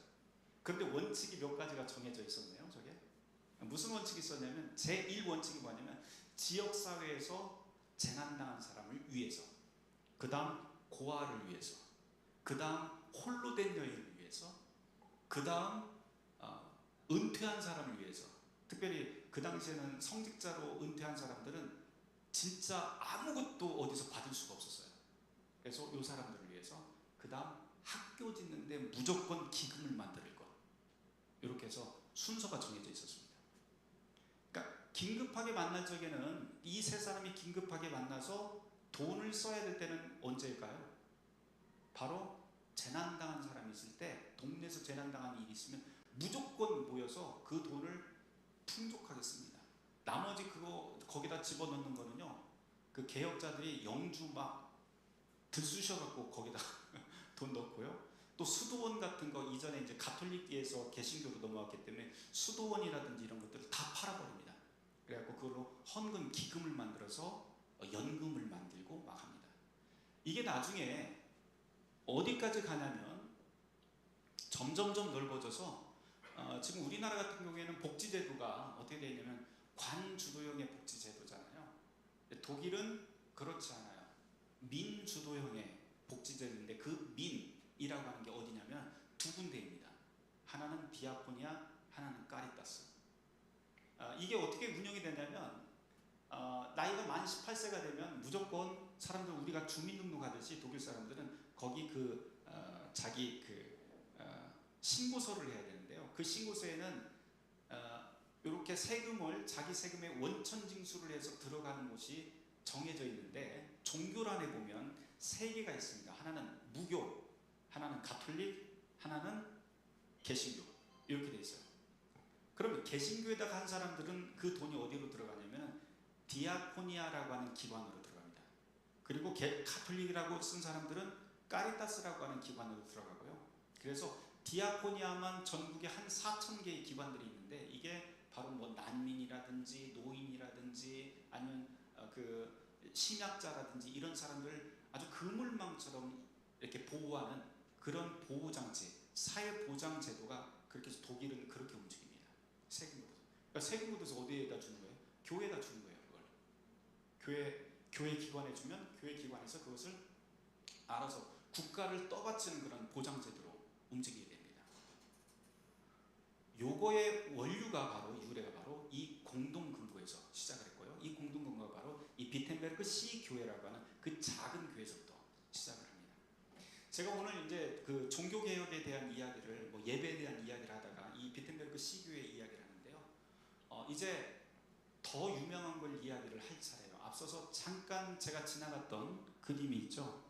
보통 우리는 그 교회에 오면 제단화라고 하는 것을 쓰지를 않습니다. 보면 그냥 십자가 하나만 있고 앞에 그림이나 이런 건 없지만, 유럽 교회 가보신 분들은 앞에 제단화라고 하는 것을 볼 수가 있습니다. 당시에 문맹률이 워낙 높았기 때문에 교인들에게 그림을 통해서 성서에서 무슨 이야기를 하고 있는지, 우리 교회는 어떤 방향을 지향하고 있는지 보여주는 것이 일종의 제단화예요. 그러니까 제단화가 이 교회는 없는 것 같지만 사실은 어떤 면에서 보면 저것도 일종의 제단화가 될 수가 있겠죠. 우리 교회는 이런 것을 지향을 하면, 세례반을 저기다가 놓은 이유도 그런 식으로 일종의 그 교인들의 신앙의 방향을 보여주는 것이 제단화인데요. 종교개혁 500주년이 2017년도였었는데 2017년도에 온 세계의 눈이 이 비텐베르크 시 교회에 다 집중이 됩니다.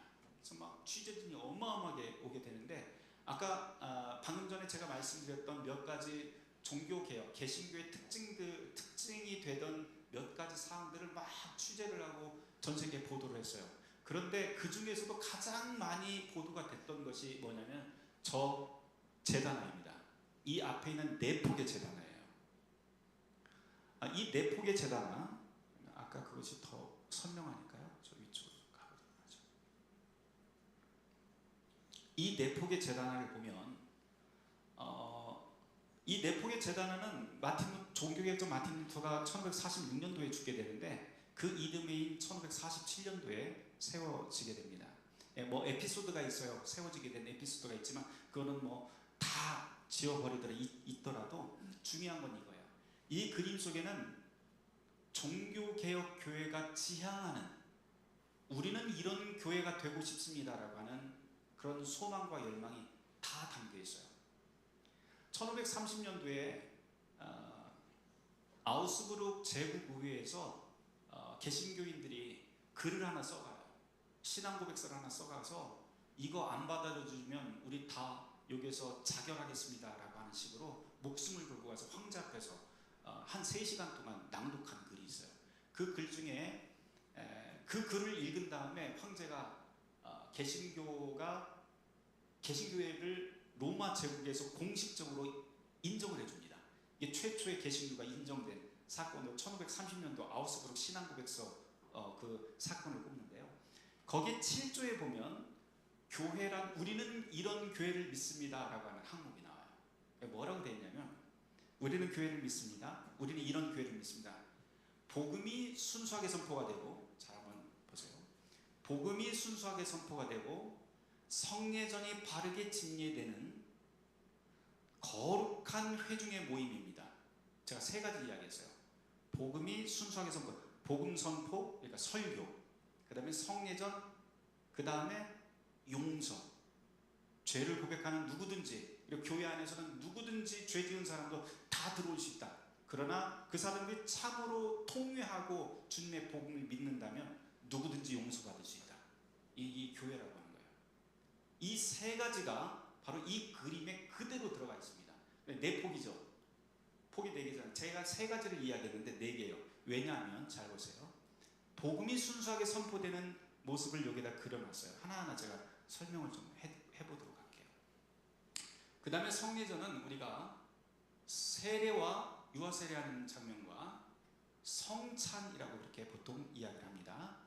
그 다음에 여기는 죄인을 용서하는 모습이 드러나요. 다시 말해서 이 4폭의 제단화는 종교개혁 교회가 지향하는 교회, 그리고 예배를 통해서 정말 우리는 이런 교회가 되겠습니다. 그리고 주님께서는 우리에게 이런 교회를 원하십니다라고 하는 신앙의 고백으로 만들어 놓는 그림이 바로 이것입니다. 더 특이한 것은 이 그림은요, 가상의 인물들을 이 안에다 그려놓은 게 아니고 비텐베르크 주민들을 다 저기다 집어넣었대요. 특별한 사람들, 역사적인 사건들.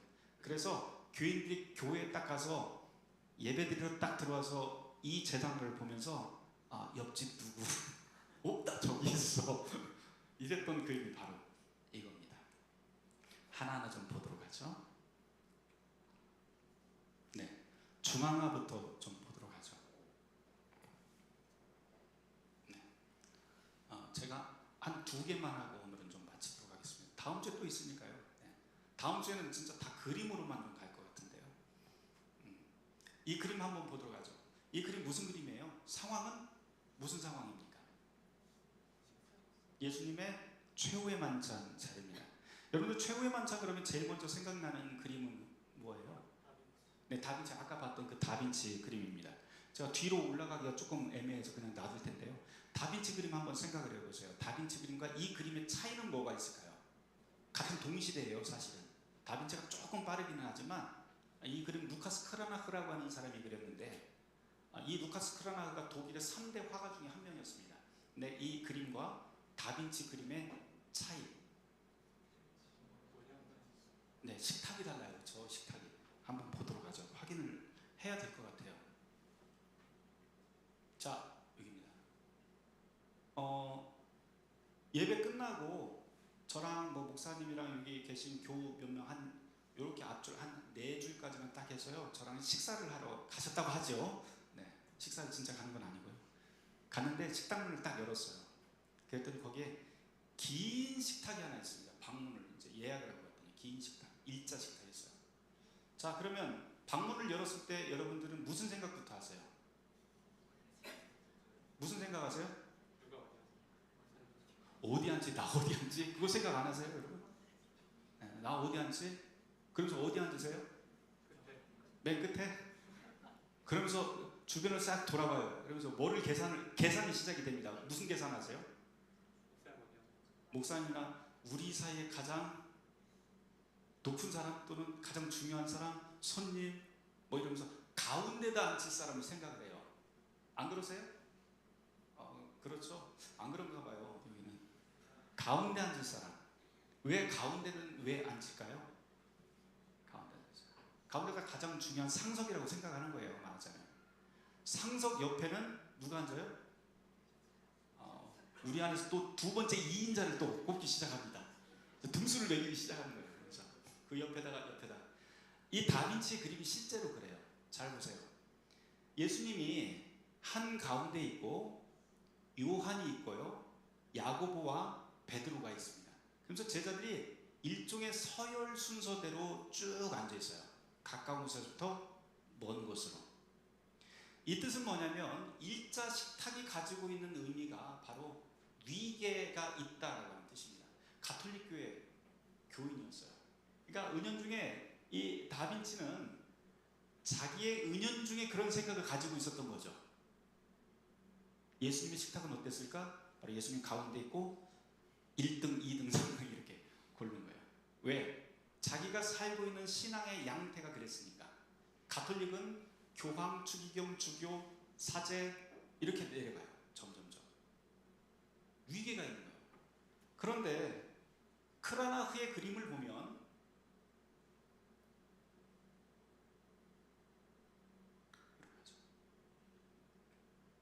크라나흐의 그림을 보면 원형입니다. 우리가 그대로 식당을 갔는데 이번에는 문을 열었더니 원탁이에요. 자, 여러분 어떻게 하시겠습니까? 일단 앉고 봐요. 왜? 아무 데나 앉아도 똑같으니까. 그리고 누가 내 옆에 앉을까? 요거 생각을 하지 뭐 자리 때문에 뭐 고민하거나 그러지는 않습니다. 이게 원형이 가지고 있는, 원탁이 가지고 있는 상징적 의미입니다. 원탁은 위계가 없다라고 하는 거예요. 다시 말해서 음식을 중앙에 놓고 모두가 평등하게 앉을 수 있는 자리가 원탁이죠. 그래서 이 원탁이 가지고 있는 이 의미는 바로 우리의 교회가 그렇다는 거예요. 프로테스탄트 교회라고 하는 것이 바로 이런 것이다. 우리는 세례받은 사람으로서 모두가 다 평등하게, 만인 사제집으로서 모두가 평등하게 주님과 함께 식탁을 나눌 수 있는 사람이다 라고 하는 그런 의미가 있어요. 그래서 어린 양을 여기다 배치를 해놓은 겁니다. 양고기를. 자, 성경에 나와 있는 얘기를 조금 더 해보도록 하죠. 자, 예수님이 있어요. 이 사람이 누구일까요? 그 사람. 왜 요한이에요? 네? 예쁜 척하면 무조건 요한이에요. 네. 최후의 만찬에서 만찬의 자리에서 예수님과 가장 가까이 있거나 예쁜 척하고 수염 없고 그러면 요한입니다. 그리고 피부가 곱고. 왜 그러냐면 성경에 보면 예수님께서 요한을 지칭하는 그 이름이 뭐예요? 별명이? 사랑하는 제자예요. 예수님이 특별히 다른 사람한테 그렇게 붙이지 않고 사랑하는 제자라고 붙였기 때문에 종교화를 그리는 사람들은 언제나 이 요한을 예수님의 가장 가까운 곳에, 그리고 사랑하던 사람이었기 때문에 수염도 안 나고 고운 사람으로 이렇게 해놨습니다. 실제로 그래요. 다빈치의 그림에서도 여러분들 보시면요, 마치 여자처럼 나타나요. 다빈치 그림뿐만 아니고 이 시기의 16세기 그림들을 보면 거의 다 요한이 나오는 장면은요, 수염이 없고 피부가 뽀샤시해요. 그리고 아주 미소년으로 그렇게 그려집니다. 자, 요한 좋습니다. 그 다음에 여러분의 성경 실력을 한번 보도록 하죠. 이 사람 누구일까요? 이 사람 예수님의 왼편에 있는 사람인데 누구예요? 찍어보세요. 뭐 12제자 중에 아무나 뭐 아는 사람 막 찍으면 되잖아요. 누구요? 베드로 좋습니다. 네, 다수결로 해서 베드로가 됐습니다. 왜 베드로일까요? 그림에는 다 이유가 있어요. 베드로인 이유? 오른손이 왼손 위에 올라가 있기 때문에, 왼 가슴 위에. 중세 사람들은 이 가슴이라고 하는 곳에 심장이 있고, 이 심장이 곧 마음 또는 우리의 성령이 임재하는 장소 또는 양심이라고 이렇게 생각을 합니다. 그런데 예수님께서 잡히시기 전날 밤에 그 복음서 말씀을 보면 예수님이 다 초대해놓고 갑자기 뜬금없이 이런 말 하잖아요. 야, 니네 중에 나 배신할 사람 있어? 딱 그러잖아요. 그러니까 제자들이 깜짝 놀라고 내니까 그러면서 성경 말씀에 그 구절이 나와요. 내니까 한 사람씩 막 돌아가다 폭탄 돌리기 하다가 맨 마지막에 누구까지 오냐면 베드로까지 와요. 근데 베드로가 뭐라고 그래요? 베드로가 뭐라고 해요? 나는 절대로 그럴 일 없습니다. 그래서 호언장담을 합니다. 그 뜻은 뭐냐면 내 심장을 걸어놓고 나는 그렇게 내 신념을 다해서 당신을 끝까지 따르겠습니다라고 고백을 하죠. 그런데 어떻게 됩니까? 새벽딱 울기 전에 3번이나 예수님을 부인해버려요. 그 장면을 우리에게 연상을 시키면서 우리의 신앙이라고 하는 것은 우리의 신념이나 우리의 노력이나 또는 우리의 고백으로 되는 것이 아니다라고 하는 개혁자들의 사상을 이야기하는 거예요. 우리의 신앙은 언제든지 누구로부터 시작을 하냐면 사로잡힘으로 시작을 합니다. 주님의 복음에 사로잡히고 성령에 사로잡힌 그런 모습이 바로 참된 신앙을 이룰 수 있다라고 하는 것을 암시적으로 보여주는 구절이 바로 여기입니다. 한 사람 더 보죠. 이 사람 누구일까요? 이 사람 막 찍어보세요. 괜찮아요. 네? 12제자를 잘 모르시는군요. 네? 야고보? 또 다른 사람, 아는 사람, 제가 맞출 때까지 해봐야겠어요. 가룟유다 맞습니다. 가룟유다. 왜 가룟유다일까요? 아마 여러분들이 다 맞추실 수 있는데 지금 이게 화면이 흐릿해서 못 맞추시는 걸 거예요. 그렇죠? 네. 주머니에 보면 돈 주머니가 있어요. 그렇죠? 돈 주머니가. 눈 좋으시네요. 잘 안 보이는데 저도. 네, 돈 주머니. 그리고 보면 예수님의 손이 가운데 손가락이 입속에 들어가 있어요. 잘 보시면 가운데 손가락. 고대로부터 오래된 욕입니다. 이게 저주예요. 실제로. 네, 그래서 그 가운데 손가락을 이 안에 넣으면서 저주를 하는 장면이 이렇게 되어 있고요. 그리고 다른 사람들에 비해서 이 가룟유다는 굉장히 지저분하게 나타납니다. 막 머리도 안 감은 거 떡져 있고요. 또 거기다가 이 가룟유다가 그 가룟유다일 수밖에 없는 이유 중에 하나는 저 테이블에 앉은 사람들의 모든 사람의 발은 다 안쪽으로 들어가 있는데 가룟유다만 한쪽 발이 나와 있어요. 이것을 통해서 이야기하고자 하는 바가 있었어요. 뭐냐면 신앙이라고 하는 것은 갈라진 마음이 아니다라고 하는 거예요. 지금 두 마음을 품었잖아요. 두 마음. 가룟유다가 지금 두 마음을 품었다는 거예요. 그 다음에 또 한 가지는 이 그림의 색깔을 통해서도 우리가 알 수가 있는데 가룟유다의 망토의 색깔은 지금 붉은색과 노란색이 섞여 있습니다. 붉은색이 뜻하는 바는 순교를 뜻해요. 그래서 보통 순교자 또는 예수님의 제자들을 지칭할 때 붉은색을 사용을 합니다. 종교학자들이. 그런데 노란색은요, 배신의 색깔이에요. 그러니까 제자가 배신한다라고 하는 것을 암시적으로 보여줍니다. 오늘 노란색 입고 오신 분 있나요? 네, 좋습니다. 네, 배신하실 분은 없군요. 네, 배신의 색깔. 그래서 저 모습을 통해서 가룟유다라고 하는 것을 보여주는데요. 노란색이 배신의 색깔, 가룟유다의 색깔이라고 보통 이야기하는 하나의 증거가 또 있어요. 1934년도에 히틀러가 독일에서 정권을 잡으면서 나치 정권이라고 하는 것을 잡게 되는데요.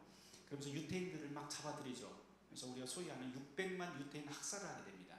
근데 유태인들을 잡아들일 적에 유태인의 별이라고 하는 것을 왼편 가슴에다가 이렇게 올려놔요. 그렇죠? 별 하나씩 찍어서 다 표식을 붙이는데 그 별이 유태인의 별인데 무슨 색깔인지 아십니까? 노란색이었어요. 노란색. 그런데 원래 유태인의 별은 무슨 색깔인지 아세요? 노란색이 아니에요. 이스라엘이 생각해 보세요. 그게 유태인의 별인데. 네.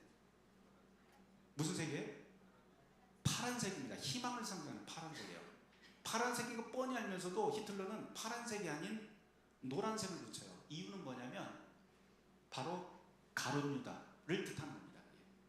예수를 죽인, 구원자를 죽인 장본인, 배신자의 아이콘, 바로 유태인들이야. 니네가 바로 독일을 망하게 만든 원흉이다라고 하는 아주 종교적인 의미를 거기다가 막 집어넣어서 유태인들을 학살하게 됩니다.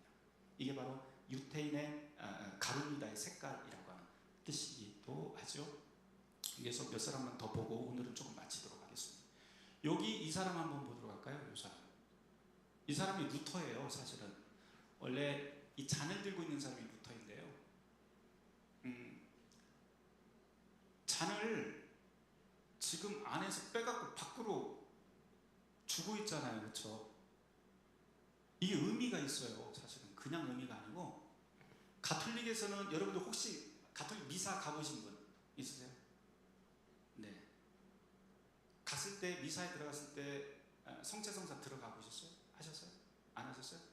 보시기는 하셨죠? 떡과 잔을 나눠주는데 분찬을 하는데, 신부님들은 떡과 잔 다 받죠. 그렇죠? 근데 일반 신자들은 포도주를 받았어요? 안 받았어요? 생각이 잘 안 나시죠?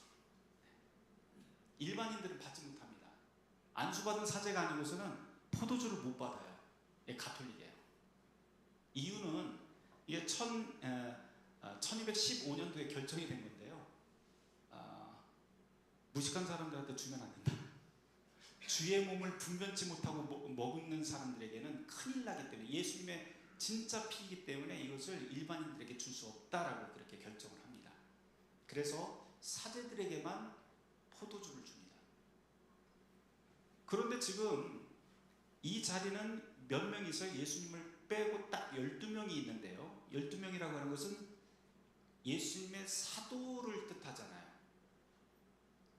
가톨릭에서는 늘 하는 이야기가, 사제들은 베드로로부터 이어지는 사도의 능력을 가졌다라고 이야기를 해요. 그래서 12라고 하는 숫자는, 이 예수님과 같이 있는 이 숫자는, 여기 있는 사람들은 바로 사제들의 사제권을 뜻합니다.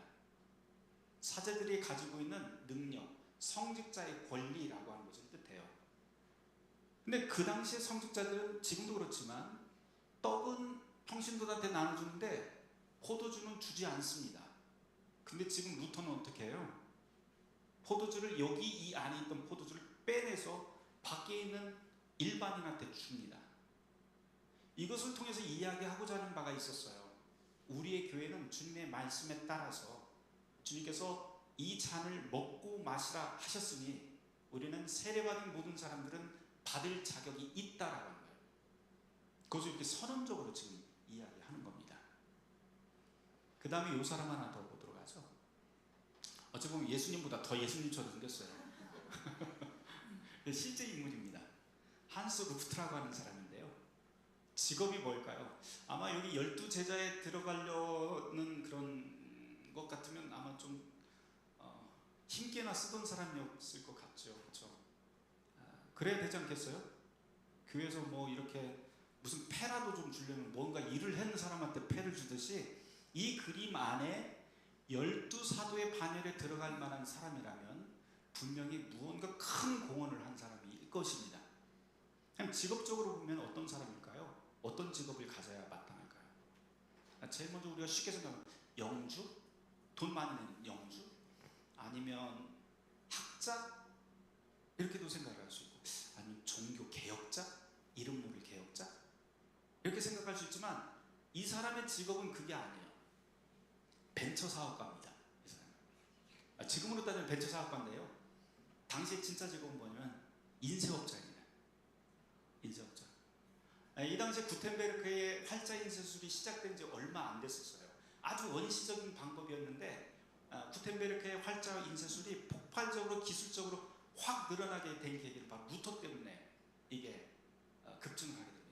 그때 1534년도에 루터의 신구약성서, 독일어 신구약성서를 출판을 한 인쇄업자가 바로 이 사람입니다. 이 사람 한스 루프트라고 하는 사람이에요. 이 사람이 무슨 똑똑한 사람도 아니고요, 그냥 인쇄업자예요. 이걸 통해서 보여준 의미가 있습니다. 뭐냐면 직업 소명론이라고 하는 것을 보통 이야기를 해요. 우리가 원래 소명이라고 하는 말은 16세기 이때까지만 해도 소명은 누구에게만 쓰는 말이었냐면 하나님의 부름을 받은 사람, 즉 사제들에게만 쓰던 말입니다. 그런데 이 소명이라고 하는 베루풍이라고 하는 말을 루터는 일반 직업이라고 하는 말로 바꿔버려요. 세속 직업. 그러니까 베루프라고 하는 독일어를 보면은요, 그냥 직업이라고 하는 말로 나오지 소명이라고 하는 말을 쓰지를 않습니다.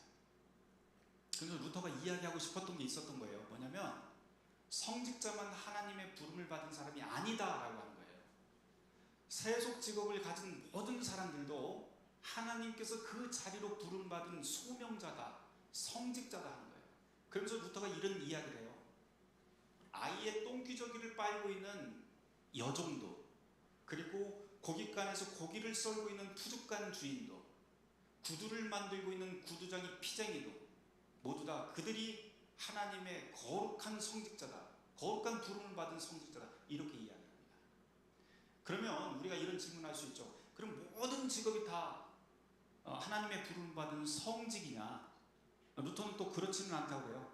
그래서 거기에 단서를 붙여놓는데 뭐냐면 하나님의 뜻에 따라 이웃의 유익을 위해서 산다면, 내 직업을 통해서 나의 유익을 불리면서 사는 게 아니고 이웃의 유익을 위해서 사는 사람이라면 그 사람이야말로 참된 성직자다라고 이야기하면서 뒤편에 또 뭐라고 하냐면 주교라 할지라도 자기가 지금 무슨 일을 하고 있는지 모르고 성당으로 직행하는 사람이 있다면 그 사람은 성당이 아니라 지옥으로 직행하는 사람이다, 이렇게 이야기합니다. 중요한 건 뭐예요? 직업에 귀천이 없으나 우리의 모든 삶의 자리에서 나 혼자만을 위해서 사는 것이 아니라 그리스도인이라면 바로 우리의 이웃의 유익을 위해서 살아야 된다라고 하는 뜻이 됩니다. 이게 바로 여기에서 가르치고 있는 하나의 중요한 세속 직업에 대한 새로운 이해입니다.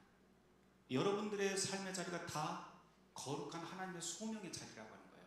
목사만 거룩한 소명자가 아니에요. 성직자가 아니라 여러분이 성직자입니다. 여러분이. 그 자리에서 성직자로서 살아가는 거죠. 하나님께 부름받은 사람으로서. 1520년 루터의 종교개혁 논문에 보면 3대 논문 중에 맨 마지막에 쓴 아주 아름다운 글이 있어요. 그리스도인의 자유라고 하는 글이 있습니다. 거기에 제가 굉장히 좋아하는 문장이 나오는데요. 거기에 보면 아주 짧게 이런 말이 나요. 사랑과 믿음에 대한 이야기예요. 루터가 이런 말이에요. 그리스도인은 이렇게 삽니다 라고 시작을 하면서 믿음은 우리를 하늘로 들어 올립니다. 그렇죠? 우리가 잘 믿으면 막 하나님과 가까이 가는 것 같잖아요. 그렇죠? 그러나 우리의 믿음은 하늘에 머물러서는 안 됩니다. 사랑은 하늘에 있는 믿음을 땅으로 끌어내립니다. 그런 다음에 이웃 안으로 우리를 밀어넣습니다. 왜냐하면 이웃 안에 바로 그리스도가 계시기 때문입니다. 우리는 그곳에서 하나님을 만날 수 있습니다. 이렇게 이야기해요. 잘 한번 생각해 보세요. 믿음은 우리를 하늘로 올려 올린대요. 근데 우리의 믿음이라고 하는 것이 거기 머물면 안 되고 하나님의 사랑이라고 하는 것을 가지고 땅으로 내려서 우리가 살아가고 있는 삶의 현장에서 여러분의 일상 한가운데에서 나 혼자만을 위해서 사는 게 아니고 바로 이웃들과 더불어 살면서 하나님의 뜻에 따라서 함께 나누고 함께 공유하고 함께 더불어 아파하고 함께 기뻐하는 그런 삶, 거기에 바로 주님이 계신다라고 루터는 이야기해요. 그래서 소위 종교개혁을 하늘을 땅으로 내렸다라고까지 이야기합니다. 하늘의 하나님을 땅으로 내려버린 사건이 바로 종교개혁 사건이라고 이야기를 하고요. 종교개혁 정신에 의해서 시작된 모든 교회들은 그래서 우리 일상을 아주 귀하게 여깁니다. 예전에는 성지순례라고 하는 것을 굉장히 많이 다녔어요.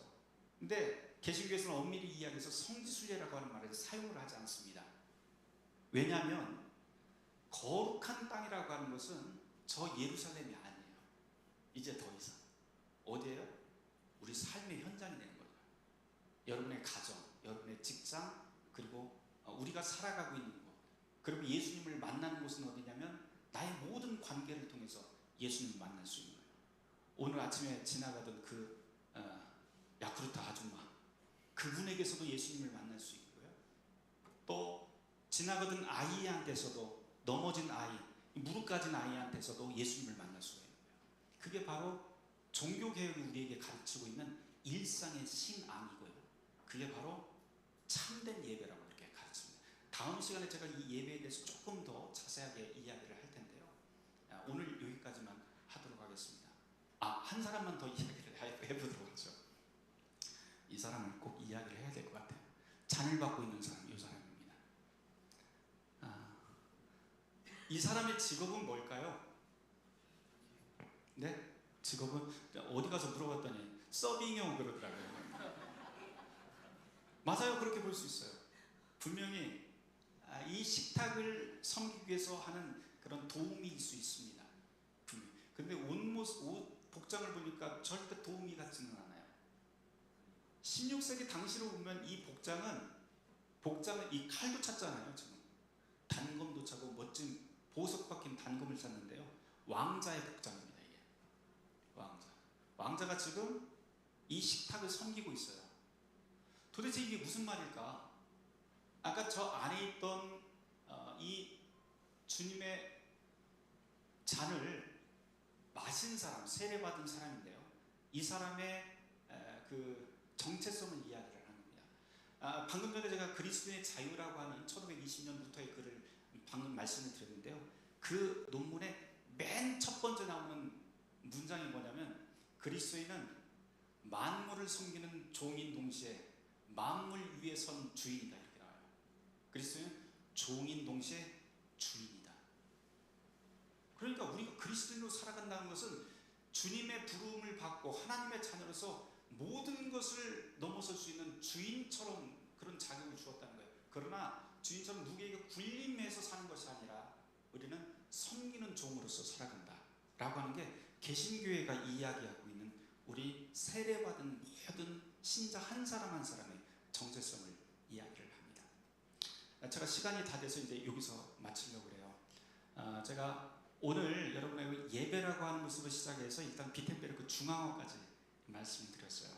여러분들 지나가면서 맨 처음에 나왔었던 이제 한 주간 살아가시면서요, 게리 멜처스의 그 그림 속에서 설교라고 하는 그 책, 나는 과연 어디에 있을까라고 하는 것도 한번 생각을 해보시고, 설교는 도대체 무엇일까? 교회 와서 나는 도대체 교회 생활, 신자로서 세례받은 사람으로서 산다고 그러는데 나는 도대체 왜 교회 다녀야 될까? 그리고 나는 또 가정에서 어떻게 살아야 될까? 직장에서 어떻게 살아야 될까? 그런 것도 좀 생각을 해보시고요.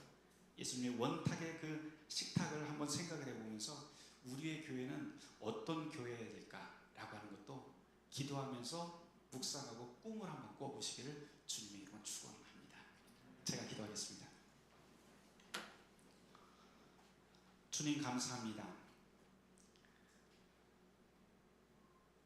당신의 제자들, 당신의 자녀들을 말씀으로 불러 모으시고, 그리고 그곳에서 하나님의 거룩한 교회를 세워가시는 주님, 이 자리에 있는 모든 교우들을 주님께서 불러 모아 주셨사오니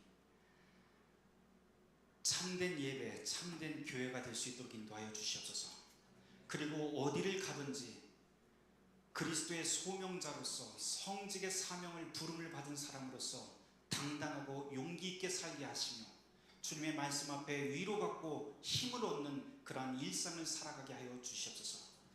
우리의 모든 곳 한가운데서 주님을 만나기를 저희가 기원하고 바랍니다.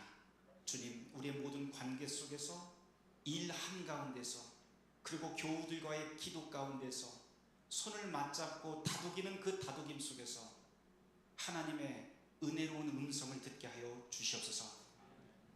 지금은 우리 구주 예수 그리스도의 은혜와 하나님 아버지의 극진하신 사랑과 성령님의 감동 감하시는 놀라운 역사가 이 자리에 있는 우리 모두에게 이제로부터 영원토록 함께 하실지어다.